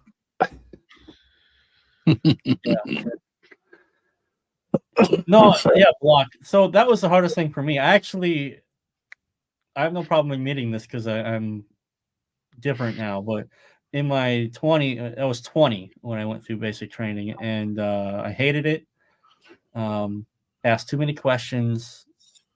Had too big of an ego, and I had the two nicknames in basic that you never want to have. One was Mr. Perfect, and the other was Drill Private. So I did all my tasks. I was always on point, and I always knew everything I needed to know. But I always looked out for number one. Yeah. So it was a good life lesson. And I mean, obviously, you can get through the physical stuff. I mean, you have no choice. So you're gonna do it. It's more the mental stuff, and I'm pretty sure if I had not been, it's called EPTS, existing prior to service, it probably would have been a bad time for me. Because it would be my own fault because I'm not playing the game. Yeah, or I'm not adapting to how things need to be played. So I still think though, like compulsory service is a good thing. Yeah. I still think that is. Because I learned I was like super afraid of heights and shit, and then you got to do these huge towers. You got to crawl up these towers and then fast rope down. So like I'm not a fan of heights, but I understand like if I got to do something high up, I can. Yeah. So you get over some physical and mental blocks if you're willing to do it. If you're willing to put the work into it. Yeah. And absolutely. at the end of the day, the drill sergeants actually don't want to kill you, but they need to understand. You need to understand that they're there to make sure that you meet just the bare basic minimum requirement before you would go to your unit. So, yeah. I mean, if I look back at those times, some of those times were really funny, dude, and some of them were horrifying. But mostly to my own because of myself at the time. But then again, most of us in his 20s are selfish, look after number one. It was a bit more exaggerated with me due to my upbringing. Also, by the time I was 15, my dad was like, listen, I'm not doing your fucking laundry. You don't have clean clothes, it's not my problem. Just let me know if the detergent's out and I'll buy more. So I'd already been getting up to go to school myself, taking care of my own stuff, even at the point of like feeding myself and cooking my own shit all the way through high school. Very little supervision. And so it was the supervision that annoyed me the most out of anything. Because there's literally someone always watching you, and it's always watching you in basic. If it's not because usually every platoon will have a cycle of drill sergeants because they go on 24-hour shifts. So someone's always there, and if it's not your platoon, there's a neighboring platoon right over there, and they're watching you too. So if you're outside on the deck or on the PT platform, unless you're not locked in a stall taking a shit, and it's not guaranteed that someone's not there listening, you have zero privacy. Yeah,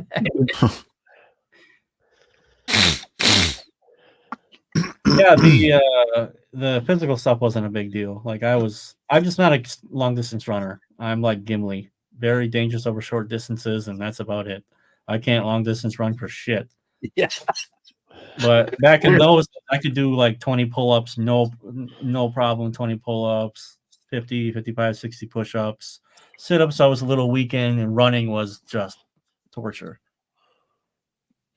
But, yeah, outside fucking sprints. Gone. Come to That's cross fine. country. Fuck that. Because if I wanted to get a good PT score, I had to do X amount of pull-ups, sit-ups, and push-ups, which were the problem. It was running 2 miles in 12 minutes. So you had to average a 6-minute mile if you wanted to get the best score, and there's no fucking way. The fastest mile I've ever run in my life was like 7 minutes something. So yeah, it was always running is always long distance running in particular has always been my not for me, dude. Fucking 500 kilometers, 24-hour bike ride. Block. Stop being a tight ass. Just buy a car.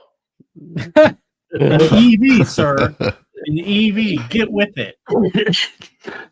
Get with the agenda. Yeah. It doesn't matter that they don't work when it gets cold out. How dare Yeah, you? no. You'll get warm when you're pushing the fucking thing. 500 kilometers, 24 hours. Fuck that. Yeah, dude. That's not. It's good stuff, man. I like my freedom. It's fucking. No, that's fine. No, but I don't blame you, Brock. If you're still fit enough to do it, and good on you. It's yeah, it's good. It's funny stuff. Yeah, but yeah, you just go back and watch the old movies, guys, from the 70s. Soylent Green. I 1984. don't Logan's Run. Yeah. I grew up on some of us when I was growing up was up at Catterick near Richmond. We was up there for a little while, for 2 years. So I know what it was like on base. I know what a cunt my dad was. Well, you gotta understand though, he cares about who he has to be responsible for. Yeah, no, he did. And so I don't know if your dad saw action, but I mean when you Yeah, see he did. action, you have to have it trained like this. Because if you freeze, people die, right? And like I'm glad I was never in a position like that where I needed to be like I'm the platoon sergeant and holy shit, my decision just got 3 people dead. Like Yeah, I've got some of his medals still around here. So yeah, he was in a few conflicts. So Jesus. so he takes his job very serious because he knows if there's a slip up in maintaining discipline or lax, it's not like whoopsie daisy, I'm late for work. It's whoopsie daisy, fucking guy's dead and his 3 kids don't have a dad now. I remember my dad telling me a story. This is a bit of a gruesome one. But he laughed about it, and this is a sense of humor. This is where that mind dark sense of humor. He was stood next to his mate, and they were doing mortar training. Okay, you know, big pipe, mortar, drop it down, goes off. His mate had put the mortar under a tree. Oh God. Yeah. Yeah, not realising they thought they'd put it far enough out so there was nothing there. It went up and the firing pin on a mortar, it hit a twig on the tree and it detonated 6 feet off the ground. Oh, shit. Dad said all he remembers is just his warm feeling his mate vanished. Oh, fuck. And that's how my dad told it. And then if he was here, he'd tell you. Vaporized. Yeah, my dad, he would just say how it was blunt as fuck, my dad. Fucking hell, Really man. blunt. He was in the Aden conflict. He was in Egypt, Oman. I'm trying to think where else he was now. There was a few other conflicts he was at, but he was in quite a few. So, but some of the stories, you'd be here all night if I told all of them. But there were some funny stories, but they're kind of dark. Yeah. It's a coping Fucking mechanism. hell, man. So, it's you can't understand them because in order to understand them, you would have to experience a similar level. Kind of the way the military are. That's like the police are the same, the military are the same. It's like that. I mean, dude, even nurses, ER nurses. Yeah, oh yeah. I mean, they come out with some fucking hilarious. You think you can't say that somebody's died, and you're thinking, well, actually, yeah, but say it not because they don't care about the person, but because if you don't and you go home thinking about that every day, Yeah. it's going to destroy you. Oh, fuck yeah. Right. She'll really go dark then. It's really going to destroy that person. Well, my mom, unfortunately, was a great example of this. She studied really hard to become an RN, registered nurse in America. Yep. Studied her ass off, a lot of adversity. She got it done. She actually graduated and actually started to work in the field. Well, she got too close to her. She got too close to her clients. So every time one would die, she would just mourn. Yeah. Yep. And there you go. Not a nurse. I suppose. I mean, that's got to depend on the type of person you are as well, and because some people are naturally get close to somebody. Yeah. I mean, I think it would be weird if, oh yeah, fucking patient, blah blah blah, fucking dead. God damn, I can go home early now. That would be a little like. Yeah, if you didn't feel anything, there's something seriously wrong with you. I could understand going, man, this is really lame. Fortunately, didn't make it. Yeah. Listen, man, I was here until I was on call until the guy didn't make it, and he didn't make it. So I mean, unless there's anything for me to do, I guess I'll just go home early today or something. I don't know.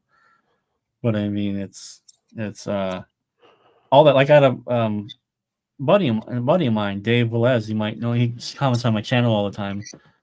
He's a ER nurse, and he told me some fun, like some shit, man. Like they see it all too every day, all levels of trauma. Yep. Oh god, yeah. From a scratch to this dude was hit by a semi and just came and bags, you know what I mean? But yeah, that's why they are like that. That's why your dad giggled when he's like, "Yeah, I felt warm and magic trick, friend gone." It got to the point where, I mean, as a kid, I've broken no end of bones when I've been an adult. But when I was a kid, I was always breaking bones. Most parents, you get that thing where most parents say, "Oh no, I've broken the leg, broken arm." My dad would just go, "Yeah, fuck that. I suppose I better take you to the hospital." That was it. No emotion. Yeah, my dad did me the same. You fucking idiot. Pretty much. I broke my femur. Holy shit! Dude, what were you doing where you broke your femur? I was fucking about on the stairs like an idiot, like I always was. Guys, you have to do some insane shit to break your femur. Just so that's like, the first time I broke it. Oh my god! Right, and I'm sat at the bottom of the stairs screaming in pain. And Dad came round the corner. My dad, this is where I get my coffee drinking from. My dad came round the corner after just making some fresh coffee, and he went, "Fuck's sake, I only just made this coffee." And he wandered off, right, leaving me at the bottom of the stairs. He wandered off. He went, "I'm just going to put this in the flask, and then we'll go." Like, I mean, he saw it obviously wasn't a compound, wasn't poking through the skin, so exactly. Yeah, you weren't gonna be in any severe risk. The femur. He done a risk assessment on the spot. It is the only bone that bleeds. Yeah, because it's an artery. Yeah. But so, I mean, it's funny, man. Yeah, femoral. Yeah, dude, I fell out of a tree once, and just being dumb. So I haven't broken any bones. I was just in a really bad snowmobile accident, which is how I got this problem. Like you can really see. If I go like that. And I remember calling my dad was away when this happened, so I had to call him and tell him, "Hey, Dad, listen, how you doing? Yeah, cool. Listen, yeah, so listen, there was a little bit of an accident. Yeah, I crashed the snowmobile. Yeah. I go at home though, so maybe it's okay." It was totaled, man. And had I been sitting down, I probably would not have legs. how bad the accident Fuck. was. I was standing and riding, which I never do because you don't have as good as control of the machine. But I was just standing and riding, and then a buddy of mine came around this giant evergreen tree, and I smoked him. And my friend who was on my right, Mike, who's dead now, said I just flopped through the air like a Half-Life was popular because it was 2000 something. He's like, I flopped through the air like Ragdoll in Half-Life. He said he thought I was dead. Fucking hell, man. So like it was probably half a meter of snow. I hit this guy. I pushed him at 2.5, 3 meters. He just fell off because I hit the front of his machine, so he just fell. I flipped and landed on. I don't have any memory of this. I'm riding and then I'm in the snow. That's what happened to me. Yeah. Yeah, but the steering column is like a piece of steel, solid steel, this thick. And it's like this, basically. It connects to the skis, and then they turn the skis, and then it's up to the handlebar, and you turn like this. It was basically curved like that. So there was it was curved. Because my legs rode it as I was flopped off. So had I been sitting, I would have been caught at the hip. Yeah. Fucking hell. Yeah, and I can tell you now, Block, it fucking hurts a lot. Man, the snap on that had to be epic, though. Just Oh. So tell us about the second one. Oh, the second one was you know why I'm in this fucking thing wheelchair, don't you? Oh, I didn't even notice. Yeah. Right. I can kind of walk, but my legs are Yeah. Well, kind of. legs nowadays. I've always been into bikes, and I'm not on about Block with his fucking push bikes. I'm on about proper bikes.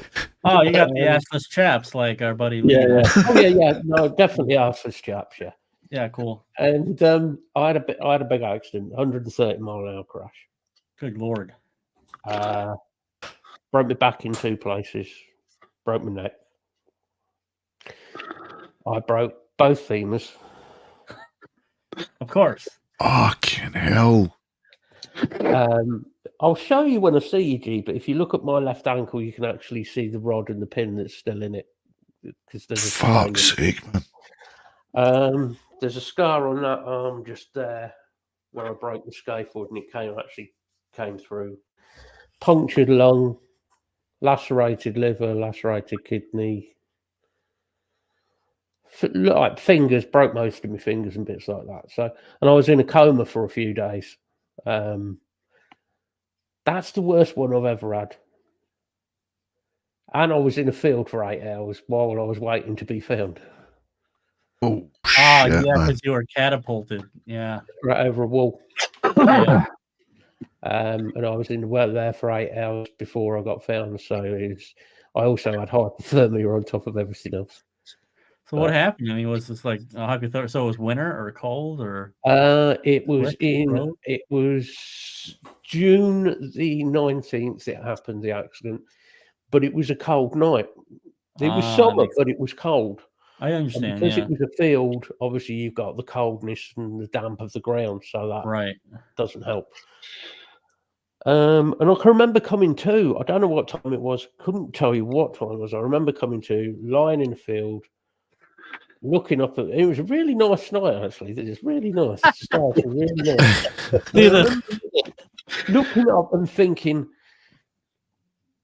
and I'd had crashes before, and I came through and I came to it, and I think nothing hurts. I thought that ain't good. I mean, shit. And I couldn't feel fuck all. I mean, from like here down, I couldn't feel fuck all. I thought, oh fuck, I fucked up this time. Daddy's not going to be happy about this one. That was my first reaction. So and then I woke up. You were young when this, or I was 24 when that happened. Oh, okay. Yeah. So, and then I woke up a few days later in hospital. Your dad was like, I just put this coffee in this flask just to come. There were a few sarcastic comments off him. I was told I wouldn't walk again, and it did take nearly 30 years for that one to catch up with me. So I ain't done badly. Yeah, My man. legs are starting to work a bit better now. This shit's Slowly. it's dangerous, man. But I mean, it's fun though. Yeah, exactly. It happens. Absolutely. I mean, like every once in a while, I'll watch like old. I think it's called the Isle of Man motorcycle race. Yeah, Yeah. TT. TT. I'll watch not the new ones. I'm not that interested. The old ones where like these motorcycles are like 400 pounds. Yeah. Just watching these guys zip through little two-wing highway, just going, huh. One of the legends is from over here. Yeah. Well, quite a few of them are when you think Yeah, about it. yeah. They're all Scottish. Done There's what? one that's won it like 6. I No, mean, not they all well. died. We're in Ian Matter, Northern Ireland Is now. his name Bill? Is this guy's name? You've got the entire Dunlop family. Yes, Yep. that's what I'm thinking of. Dunlop. Yeah. Yep. The guy, the one I'm thinking of, he won all of those, and then he crashed into some trees in like 2000 ish. Yeah. Joey. Yeah. I watched a video about that dude. I'm like, wow, man. Like, yeah, he needed a motorcycle that big to carry his big ass balls around. Yeah. It's an addiction. It is an addiction. It's like anything. Especially for that family. Yeah. Oh, it's nuts. I mean, and I made the mistake of watching like a couple of like wrecks. Like, I'll never forget this one. This dude's flying, missed the turn, went airborne, right into a fucking wall. Just Oh. pulled into pieces, just dead on impact. The thing is, I know a few TT riders, and if you ask them, because people have talked about banning the TT and road racing. No fucking way. No way. No one would. Why? That's the whole point of that. That's why that race is so. I'm not even a motorcycle enthusiast, but I know about that circuit. It's getting that buzz. It's getting that. They love it. Yeah. And they all know the dangers when they got here. Well, isn't that's the one? Even the motorcyclists are gonna go. No, even that's the one where even like pretty hardcore good motorcyclists are gonna be like, yeah, no, I'm drawing the line on that circuit. So you get literally the top drivers that are gonna compete on that circuit. Yeah. I remember this dude's on a field. I just remember how it looks. You have that classic stone wall. Yep. And this this road down and there's like two houses down here. Yep. And the video's like 40 seconds long. And one driver, and I swear to God, if you blink, you miss it. He comes from the corner down here, and he's all the way off in the fucking distance. It's like, whoop, gone. Navigates between the two houses, and I'm just like, wow, dude. Yeah. 200 kilometers through that? Another week, Northwest 200. Yep. Guess where I'm going. So, I mean, I do find that stuff interesting, and I've watched a lot of stuff about Formula One driving because I'm so out of it that the last time I remember watching Formula One, it looked like in the Schumacher days. You know, that's what the cars look like. Yeah. And then I saw a picture of current Formula One, and it's like this halo thing. I'm like, what? Yeah. And I only saw it because this dude wrecked so bad. Like, he should have been dead, but because of the new safety systems, he's basically fine. I was kind of like, it kind of ruins it for me. The thing is, it's not to say that they still don't get some nasty ones because I remember watching it live. Roman, you know the one I'm Grosjean. talking about, where he went into the barricade in golf. He's like in the fire for like 2 minutes. That's Roman Grosjean. Yeah, that's Roman Grosjean. Yeah, and the only reason he was on fire. He was on fire, literally. And he wasn't that badly injured. No, he got some third degrees, third degree burns. But I mean, he nothing broken. You look nothing broken. Hey up, Craig. Craig. You looked at that crash. Finish anyway. You looked at the crash and you thought, yeah, fucking hell, he's. Oh, everybody thought he was a goner. Everybody thought he was a goner. It's addiction. It's addiction to that, that buzz of. And then there was Felipe Massa. That was only, about 10 odd years ago or something like that, maybe. Wasn't long ago, was it? Yeah. Yeah. Then you Piece of a car in front of him come flying off Yeah. straight through the visor on his fucking helmet. Then you sliced into his face. You got people like Craig. Craig's addicted to danger. He's a bus driver. Yeah, you need to be. Don't take cash in hand. Slide it through the small slit between bulletproof glass, please. Just don't talk about cash tins with Craig.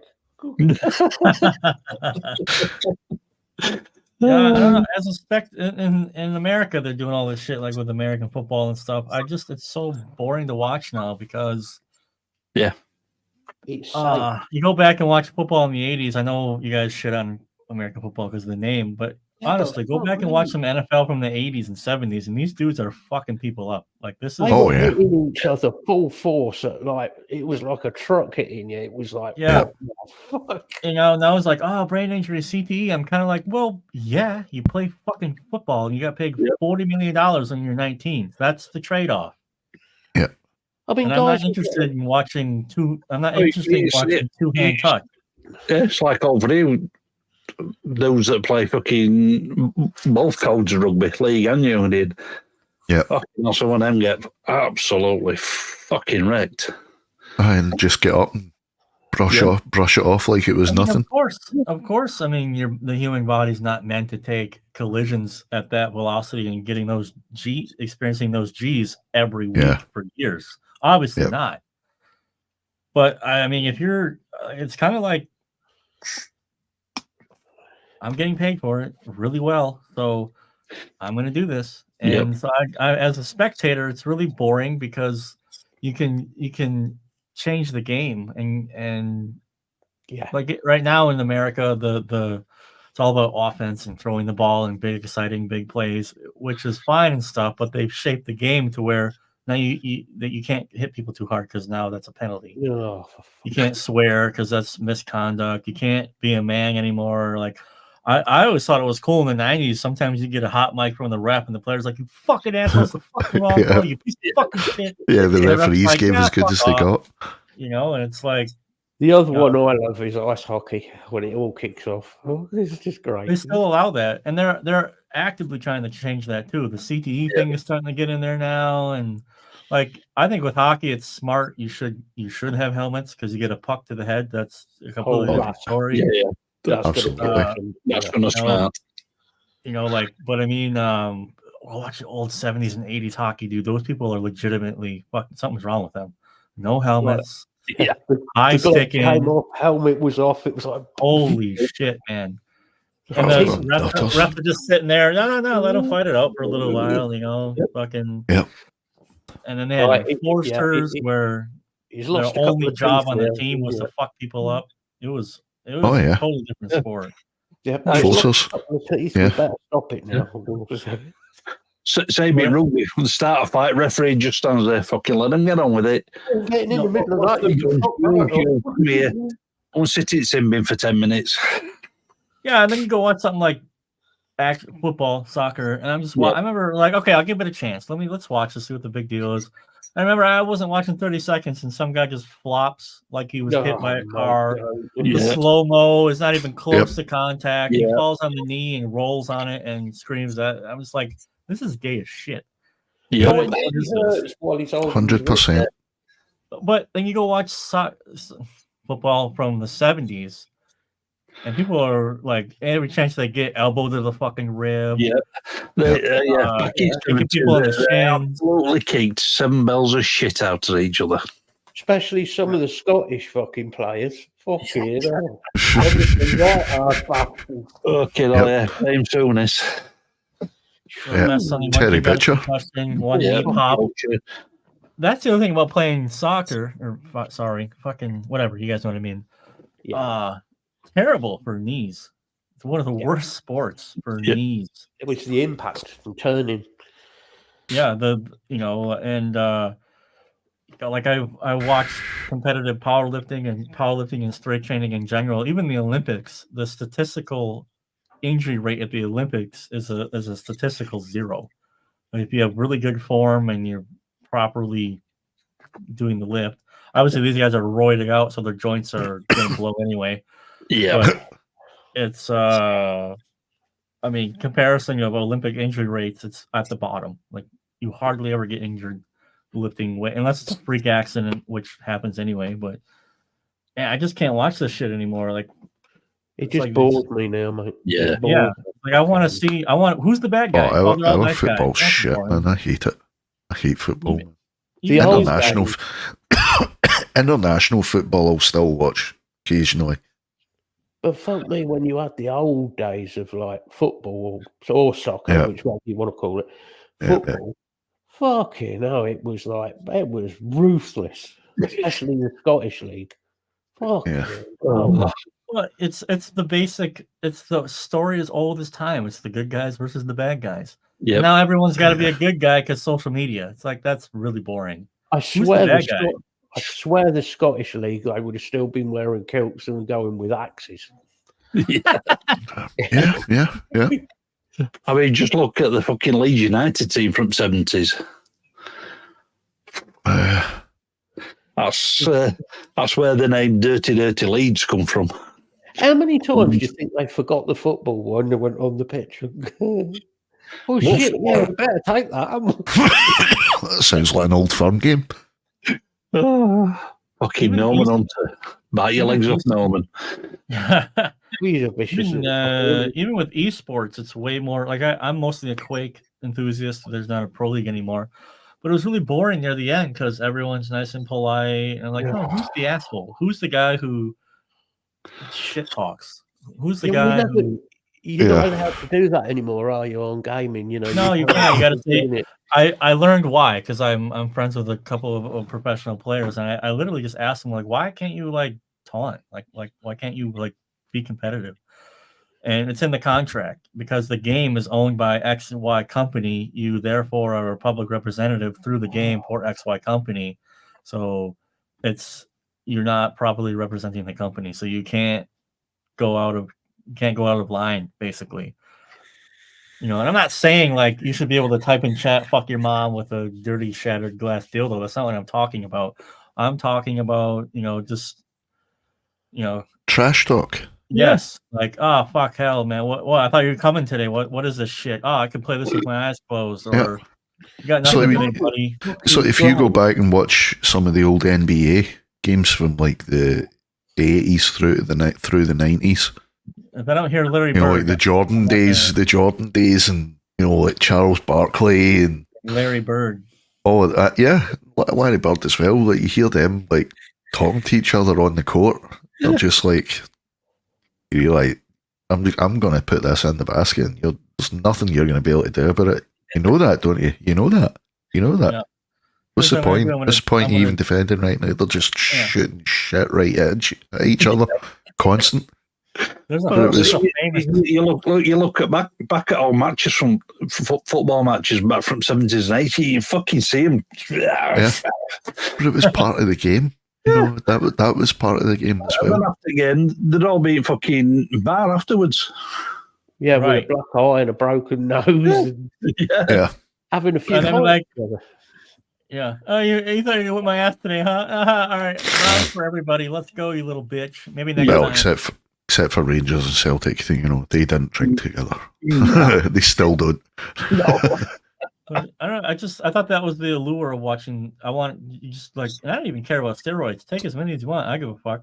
You're professional. You got to do what you got to do. But I want to see top competition from freak athletes with freak genetics do absolutely freaky deaky amazing shit.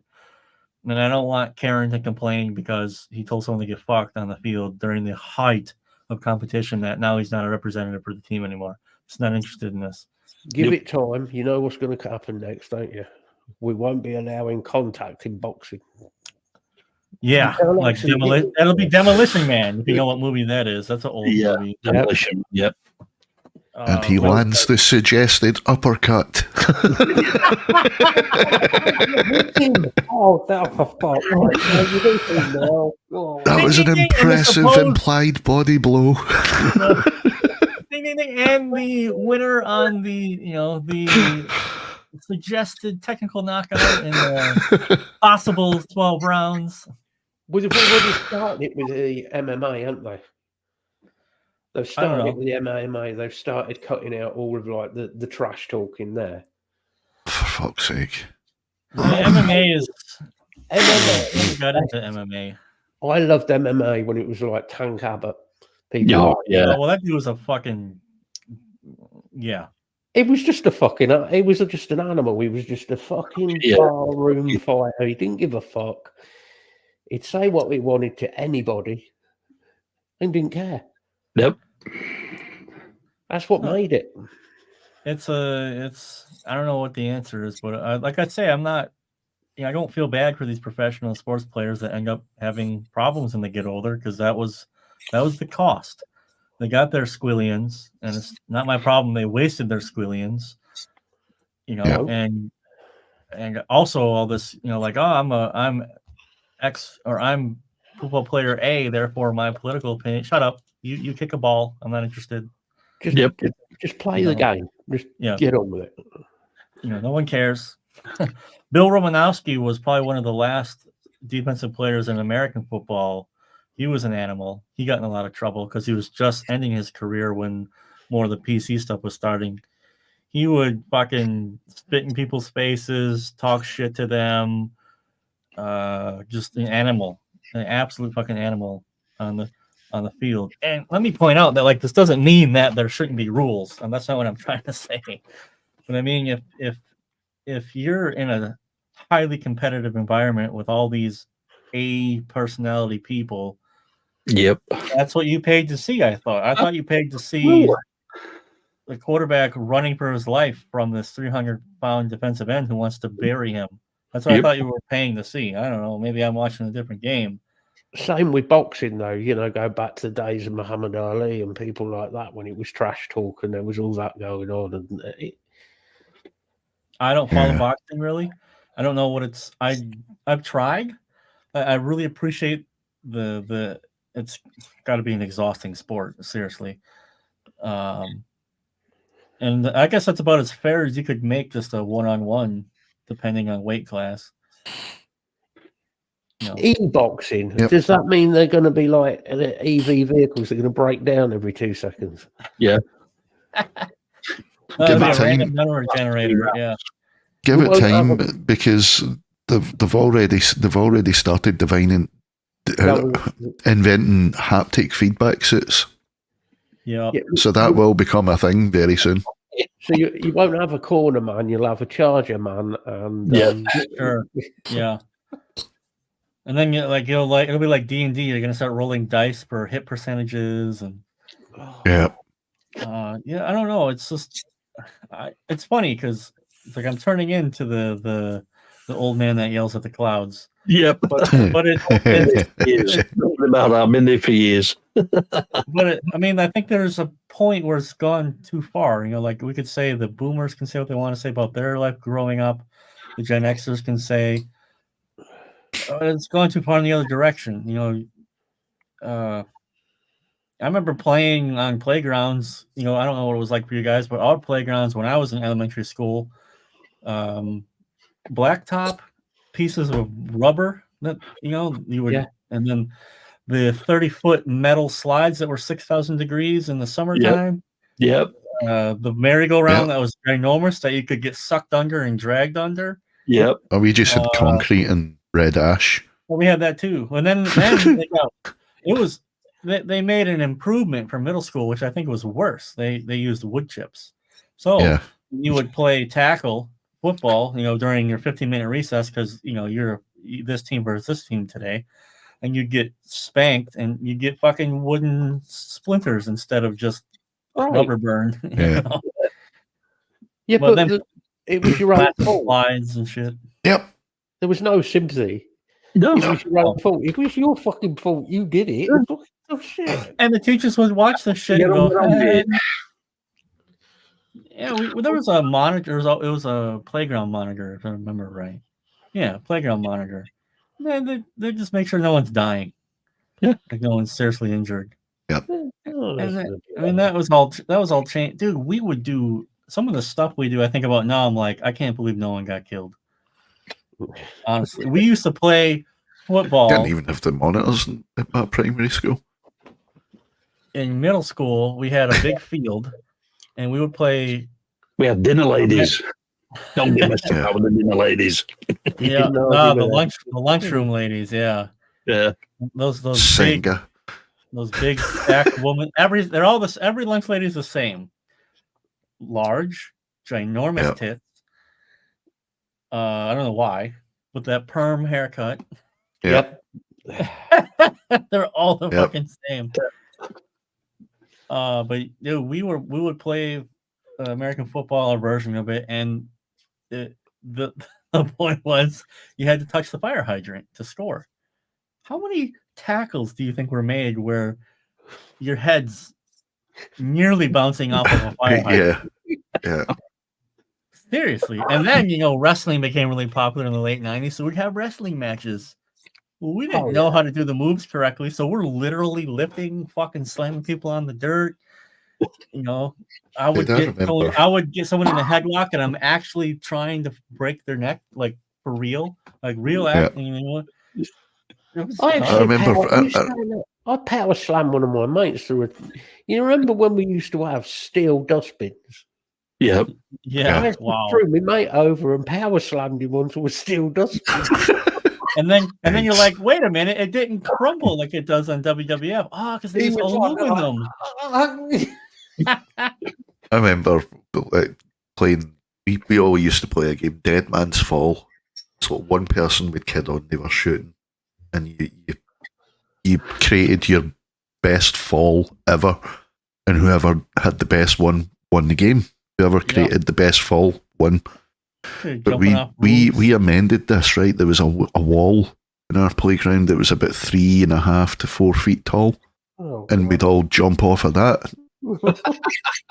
So we're all lined up, we're all doing our best falls. It came to my turn. I went to jump, and I'm wearing a parka hoodie, right? So I went to jump. Didn't have the hood up. Went to jump. And somebody thought it'd be funny to grab the hood, so I went out horizontal. I jumped off the wall, went horizontal, and just went thump, landed on my back. Did you win? The game get postponed because I was like winded, couldn't breathe for about fucking 3 minutes. You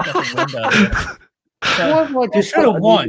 You should have won. Do the I've just got an image. Well, I was nearly dying, so absolutely, I should have won. I've got an image of South Park and Who Killed Kenny now. Yeah. That's what it was like. But it's a Scottish version of South Park. Yeah. It was just the way it was. I actually can picture the way I jumped, because I jumped and my legs just shot straight up in the air, and it was literally horizontal, hovering for a split second, and then just went straight down. And the person that grabbed you was stood there thinking, maybe it was one of my mate's big sisters. Oh, of course. Yeah. It wasn't even one of my mates. It was just some rando that just came over and thought, this is going to be hilarious, and just grabbed my hood just as I was jumping. Possibly go wrong. Yep. I mean, to be fair, for them, it probably was hilarious. Yeah, until they saw me gasping for air. For you? Yeah. It's funny now, but at the time, it's funny now. It was hilarious now. I don't know. This stuff is like so necessary. I think. I'm so happy I grew up when I. You're gonna do stupid shit when you're a kid. What do you mean? I'll still do it now. Well, yeah. It was. Yeah, I mean, I saw some fucking video from like someone's graduation party in 2005, and I was just like, oh my god, 20 years ago. Holy shit. Yep. And what a different time. It was different. I think it's important to get out there, get in a fight, see where you stand in the hierarchy. Yep. Learn when maybe you shouldn't say anything. Yep. especially for men. Like I don't know what it's like being a woman. I'm obviously not a woman, but I remember when we were kids, if the girls wanted to play, they had to play by our rules. I mean, they didn't last very long, but we didn't hold out on them. We legitimately just tried to include them in what we were doing. It was never like, I mean, when you're in elementary school, it's different. You're a girl. But later on, it's like, oh, dude, you see them. Oh, have her play with us, right? And then we're playing tackle football, and obviously it doesn't quite work out for her, you know.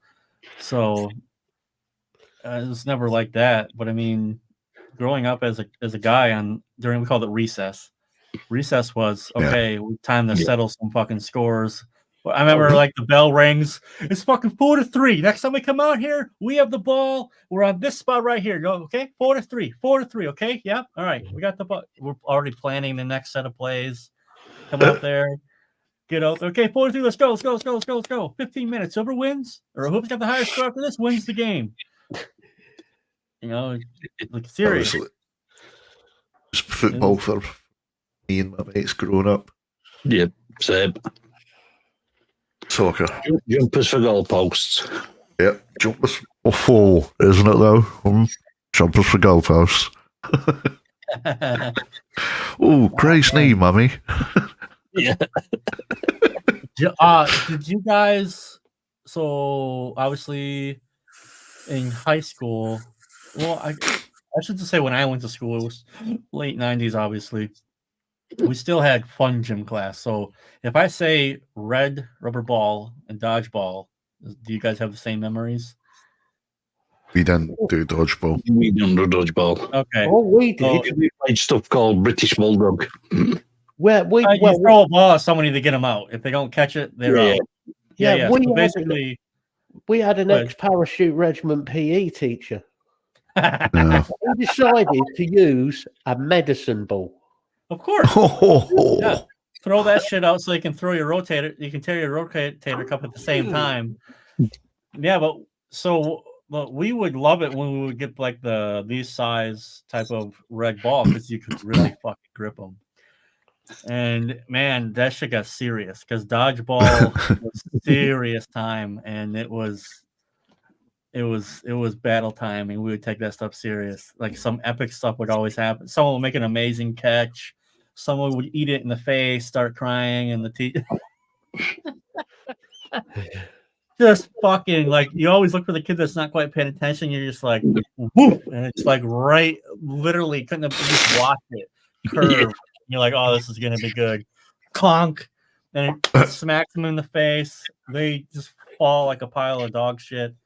And then he's lying on the floor with that look on his face of, yeah. And then you're yelling at the teacher. Do you see that? He's out. I got him. Yeah. I saw it.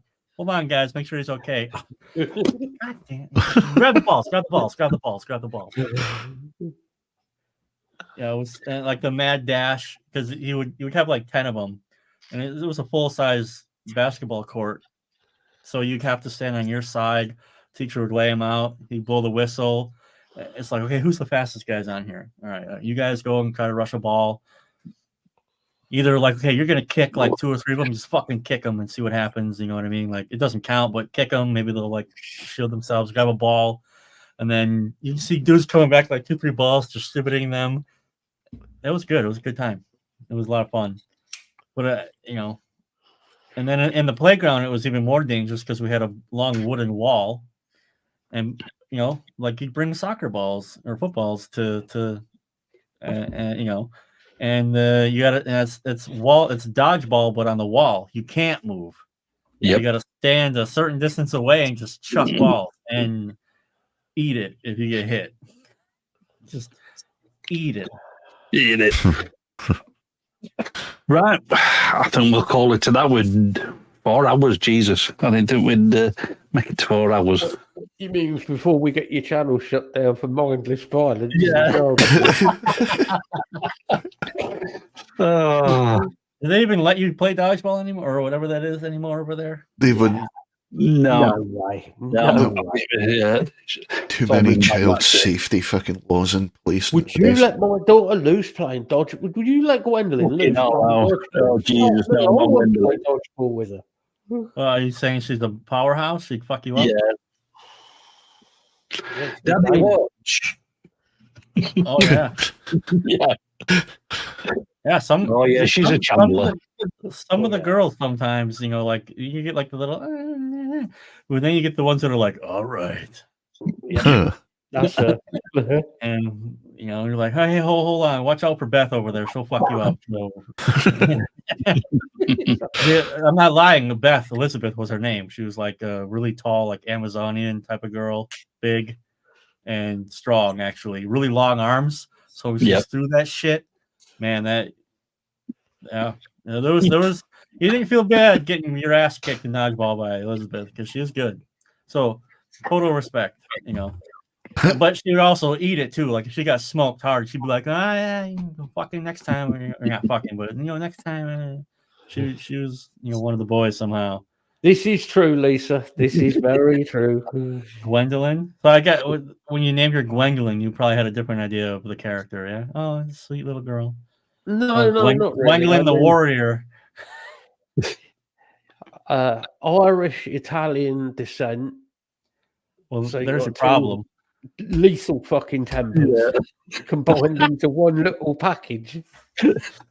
Is she still a kid, or is she grown up? Yeah, she's 5 now. Oh, you better be careful. She's gonna beat the shit out of people. She already knows. Beat the shit out of me already. I said I wanted cornflakes today. That's good though. See, it's always the fine line of promoting their independence, but also making sure they follow the rules.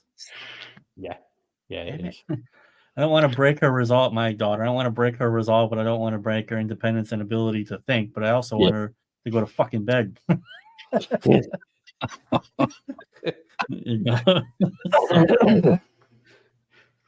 Good stuff. Good stuff. Yep. I think we'll call it to that. Thanks for popping in again, Scott. Always Just fun. a couple minutes, Yeah. Appless chaps and all that. Pairs and chapless asses. And them as well. Assless chaps. Lee's got a fucking picture of Bart Simpson and his codpiece. Ay caramba. Yeah. I'm sure we'll see you in a few weeks. And thanks all for coming. And we'll catch you later. Bye.